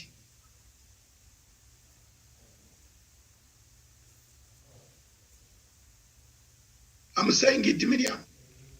We can't have our people dying every day. And then we said these guys came from there. Let's go and bomb them. And the bomb violated the Congo territory. Bomb, boom, boom, boom, boom. American style. Because we cannot leave them to be killing us every day. No. Look at the way Kampala now. Everybody is scared. They leave the city very early. People are not working properly because of Congo. Let Congo be rearranged. I submit. Okay, Daniel, as we conclude, just make your final No, submissions. Nicholas. Oh. There's Douglas and Nicholas. Okay. So we start with our guest, Nicholas Njogu. Yeah, my submission would be this. Number one, on terrorism, I believe one good approach we need to look at is the role of Islam's hegemony in Africa, because that could be the source of our problem. I look at it in this world. Wherever, if you look at all the French colonies in Africa, they always have some sense of instability. For example, in Uganda, if you look at the western boundary on Central African Republic, it's a red or it's not. That is the home of fascists. And it's known that there are French Jubojets that land in the crisis that we have heard of ISIS in Africa, the recent conflict that we had in Mozambique, the ISIS in Maghreb region, and the problems that they created in Libya have made they have created a corridor of an ungovernable territory around. So for Uganda, I see a situation where, number one, it needs to create a buffer zone, both the west, the north, and the south. And the main crisis is the Congo, because the region is too large. Therefore, I advocate, and I think I side with you, that Congo needs to either be subdivided in terms of smaller, manageable geographical regions. Then I also look into the crisis that is facing in terms of the problems of Congo. Sekedi is saying that in some areas they don't even know he's the president. So we don't expect development there. As you say, some areas people do not vote, yet they call themselves Congo. We should divide the country. We should divide that country into several administrative regions, so that even these foreigners with Jubojets and who are always stupid there, pretending that they are taking humanitarian support, while in real sense they are going to get minerals, can go through it legally. Otherwise, we keep having troops going there. Eventually, the troops get back into the country, and then they become part of the problem instead of being part of the solution. Daktari, I allow me to ask you, and maybe you discuss it. There have been peacekeepers in Congo since I was born. In 1987, I always heard that there are peacekeepers in Congo. Why have they never been able to establish peace in that country? What is their laws? Recently, I saw a clip on YouTube saying that the peacekeepers are not allowed to shoot anyone. They are not allowed to go to where the conflict is. They are just allowed to stand in there. So I at times wonder, then what is their role there? Whose interests are they defending? Those are the questions I ask Daktari. Those are my submissions. Njogu, Nicholas, you have brought very interesting things. Especially the last point, Doc. Yes, the United Nations peacekeeping mission. My friend, some of the things that these peace missions do in Congo is they look for women. Yeah. If you go to those areas, you can get a lot of colored people, women, men, Chinese mixed. because of the troops. Indian, they are there. 2, they dare to carry diamonds. They drill the minerals. Yes, some of the peacekeepers don't keep peace. Where is the peace then? When you are staying in Ngoma, and you look at the people you are always pointing fingers at on the TV, that they are in that forest, why don't you go and attack them and bring peace? Why? Do you know why I side with Kagame in Africa? To some issues. Kagame went to Mozambique. Do you hear of Mozambique war anymore? No, Miriam, give a credit where it is due. Kagame sent 2,000 troops, into Cape Delgado, Hakiamu. I don't want to say it here. What they have done there, it is over. Over! Peace has returned. Yeah! Should I tell you? I want to tell you the truth. They are now looking for people to stabilize it. And they want to come back home. Thank you, Paul Kagame. Thank you, comrade. Yeah, we give a credit where it is due. He went, he sent the troops. People were saying, bah, bah, bah, bah, bah. He said, go. Cape Delgado. He removed them. He wiped out those rebels. Do you see any rebel in Cape Delgado? Al-Shabaab, wapi? Wapi? Africa needs such at times. We are not peacekeepers that you keep eating our women, our food, producing an unlooked after children. So many orphans left in DRC Congo. Didn't you see the report of rape by the French mercenaries? The French soldiers raping our women, younger children being raped by French soldiers. Didn't you see the report? If you think I'm talking, Congolese women are very beautiful. They are being raped by these guys, defiled. Then they collect our diamonds. Can I ask one question to Njogu? 2 planes leave Paris, Airbus, 2 of them every day. One coming back, one going back. Which passengers do they carry to go to Bangui? Is there tourism fall, Emakshoni Falls, or Thompson Falls? Is there Thompson Falls like the one in Nyandarua? This is a desert. It has no tourism. So 2 Airbus from a country called Paris, France, they fly in there to carry what? What do they take back home? Can the conflict end? South Africa, airlifted troops all the way from South Africa to Central Africa. What are they doing there? Has the conflict ended? No. They only occupy a smaller city called Bangui. The rebels of Bozize occupy 3/4 of the country. Now, which country are you ruling? Tuambiane ukweli. Which country are you ruling? Who is funding the rebels? Who is giving the rebels arms? That is Africa. That's how I discuss Africa. I have no regrets, and you brought a good subject called French. Those are the people who have killed us. They have finished this continent. When you go to the AU, you want to sanction them. The French-speaking countries now sit together and a team against the English-speaking countries. Is it Matsanga's problem? Is it Matsanga's problem? It is the problem of AU. Someone goes to kill a president. You drive and go and shoot a president, display him killed. A president of Chad was killed in cold blood. And the French were there, peacekeepers. You brought the question of peacekeepers. You have been since 1967. You have been hearing peacekeeper keeps what? Peace what? They peace make, they peace eat, not peace keep.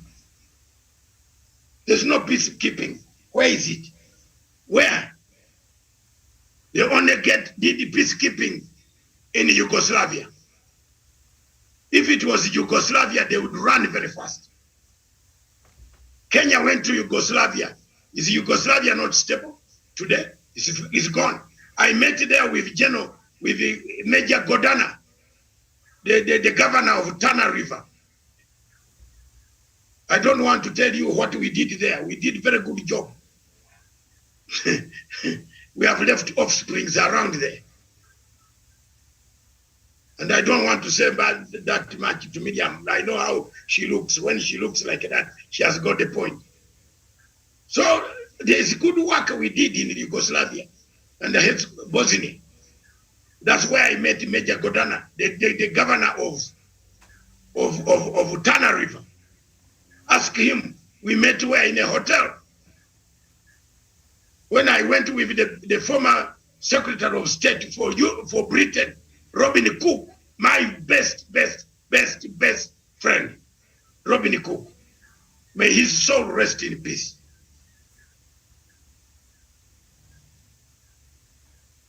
So, let me tell you, we need to talk for Africa. We need to stand up and say enough is enough. We need to rearrange DRC Congo for us to stop the guns that are raining on us. We need to rearrange Nigeria to stop the guns that are raining on people, Boko Haram in the Sahara region. We need it. We need to rearrange Eritrea to stop the carnage that is in the Great Lakes region and the Horn of Africa. Douglas Krimi, make your statements. Thank you, Doctor. I think from your statements and from what we know as the people of African descent is that what we are finding in Africa is not even the foreign powers or European countries that came to our rescue because of terrorism. Terrorism is a Western concept so that they can continue impoverishing and also continue taking advantage of African resources. The issue you mentioned about Bangui, where two planes leave for, or one plane is leaving for France, another one is landing. Why would we not address issues the way they are? When they come to the Republic of Kenya, they tell us they are coming to equip Kenya with counterterrorism capabilities so that Kenya can be able to withstand counterterrorism issues in the region. But when it comes to the issue of Somalia, they withdrew their forces and take them back home. Whereas they come to the Republic of Kenya and tell us, look here, Kenyans, we want you to continue helping us to curb terrorism in the region. When they go into the Sahel region, they go to the former president of Chad, Idriss Deby, and continue collaborating with him. What they do at the end? They kill him. What they continue doing in West Africa is something that we cannot be able to write home, something that we cannot be able to celebrate. In Central African Republic, like you have mentioned, they continue siphoning our resources. The same way we built Europe and America, they continue building America and Europe, the whole of Europe. And in recent times, the whole of Asia is built on sweat and blood of Africans, whereas they continue telling us they are fighting terrorism. When these Francophone countries' governments are overthrown, we are told these presidents are dictators, but when they're in power for 10, 20 to 30 years, collaborating with the French government, they are not called terrorist sympathizers. They are not called dictators. They are not called people who have run down economies of Africa.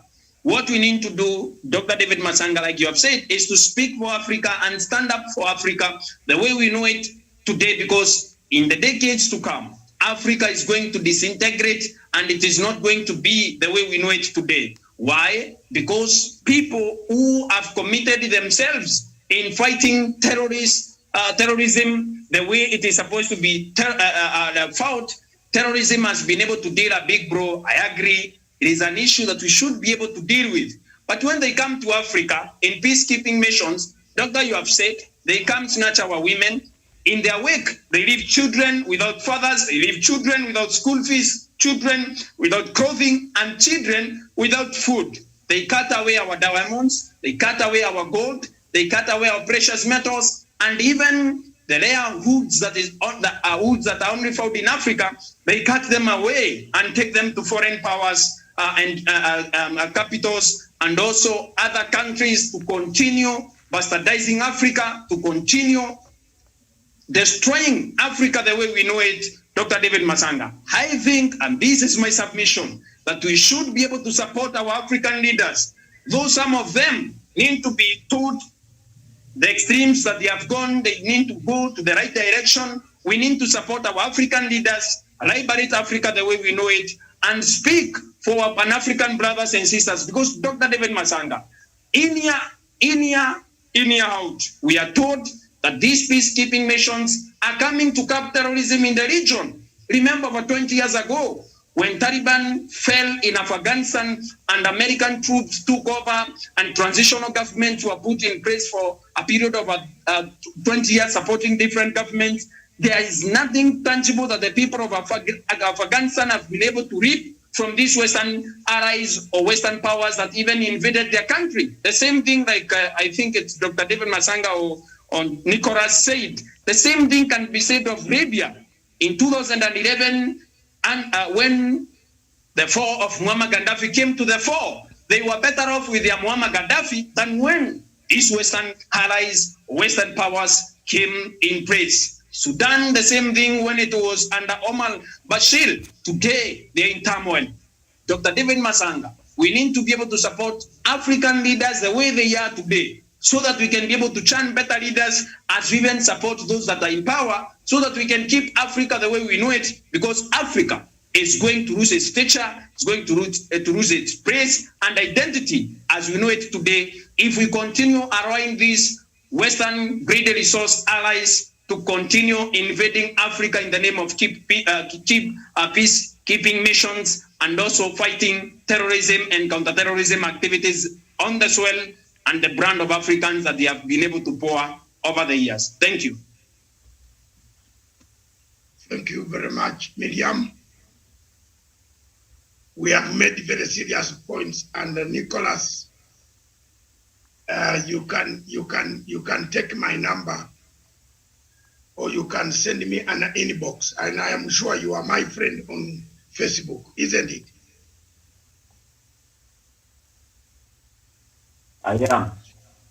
Yeah, you inbox me your number so that I alert you every morning when these shows are there, especially Sunday afternoon at 2 p.m. Don't miss that show. We are going to discuss Congo. We are going to discuss rearrangement of Congo. Time has come. We can't go on helplessly saying people are coming from Congo to kill us. We in Uganda are suffering. Now, instead of going privately to dig roads and put infrastructure, let's openly ask the world to rearrange Congo so that we know where the terrorists are coming from. And that is my position. Congo and Nigeria need rearrangement. They are a disgrace to Africa. They keep on falling and falling and falling and falling. Thank you very much, viewers. I send these hollow greetings back to Miriam Ogutu to handle All right. the last ceremony of departure. From, it is exactly 2 minutes past 1, which we wanted that good 3 hours we have done the week that was. And this show, remember, is unfiltered. We don't filter. I have told you things that I never usually say on the other shows. So I am here. Yes, I've said so many things that I usually don't say. For example, you didn't know Miriam, I had Obasanjo 2 reports of South Sudan. Okay, Doc, thank you so much. That's why he can, Obasanjo cannot write any statement, cannot answer me. He knows I'm a bad boy. If he answers me, I will spill this whole report here. I want to thank Nicholas. I want to thank Douglas. I want to thank everybody. I want to thank Sharon Gitonga, my friend who has left what is in a Daniel Wesonga. And above all wafundi wa mitambo. Are they called wa mitambo? Wafundi, what is the good word in Swahili, Miriam? What you've said. Wafundi wa mitambo, nyuma huko. All the technical team of mine that has worked from Monday, especially Jeff. Wake up, my brother. You have a lot of work, a lot of clips. Look at Njogu. Njogu brought something that you should write and put in our caption and put it in. He brought so many kind of questions. Yes. So thank you very much. All of you, thank you, Stephen, thank you, the team, thank you, all of you, for the great week. And God bless all of you until we meet on Sunday at 2 p.m. East African Standard Time. Back to you in the studio to hear your last voice so that I can walk properly. I think mine is a special thanks to our guest panelists today. Brought in very vital, points there, and we greatly appreciate your contribution today. And hopefully you'll be joining us wherever you have time. Thank you so much for watching. We shall see you here on Sunday, as Doctor has said. This has been Unfiltered. My name is Miriam Mogutu. Bye-bye for now.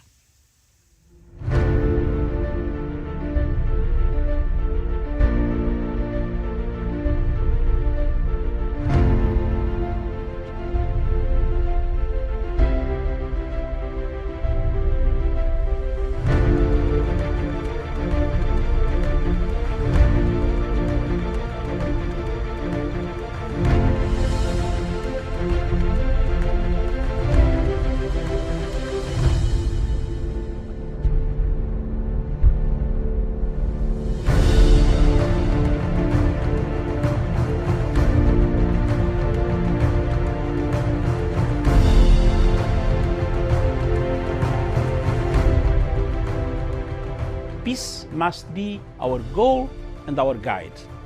And all that we strive for as a human family, dignity and hope, progress and prosperity, depends on peace.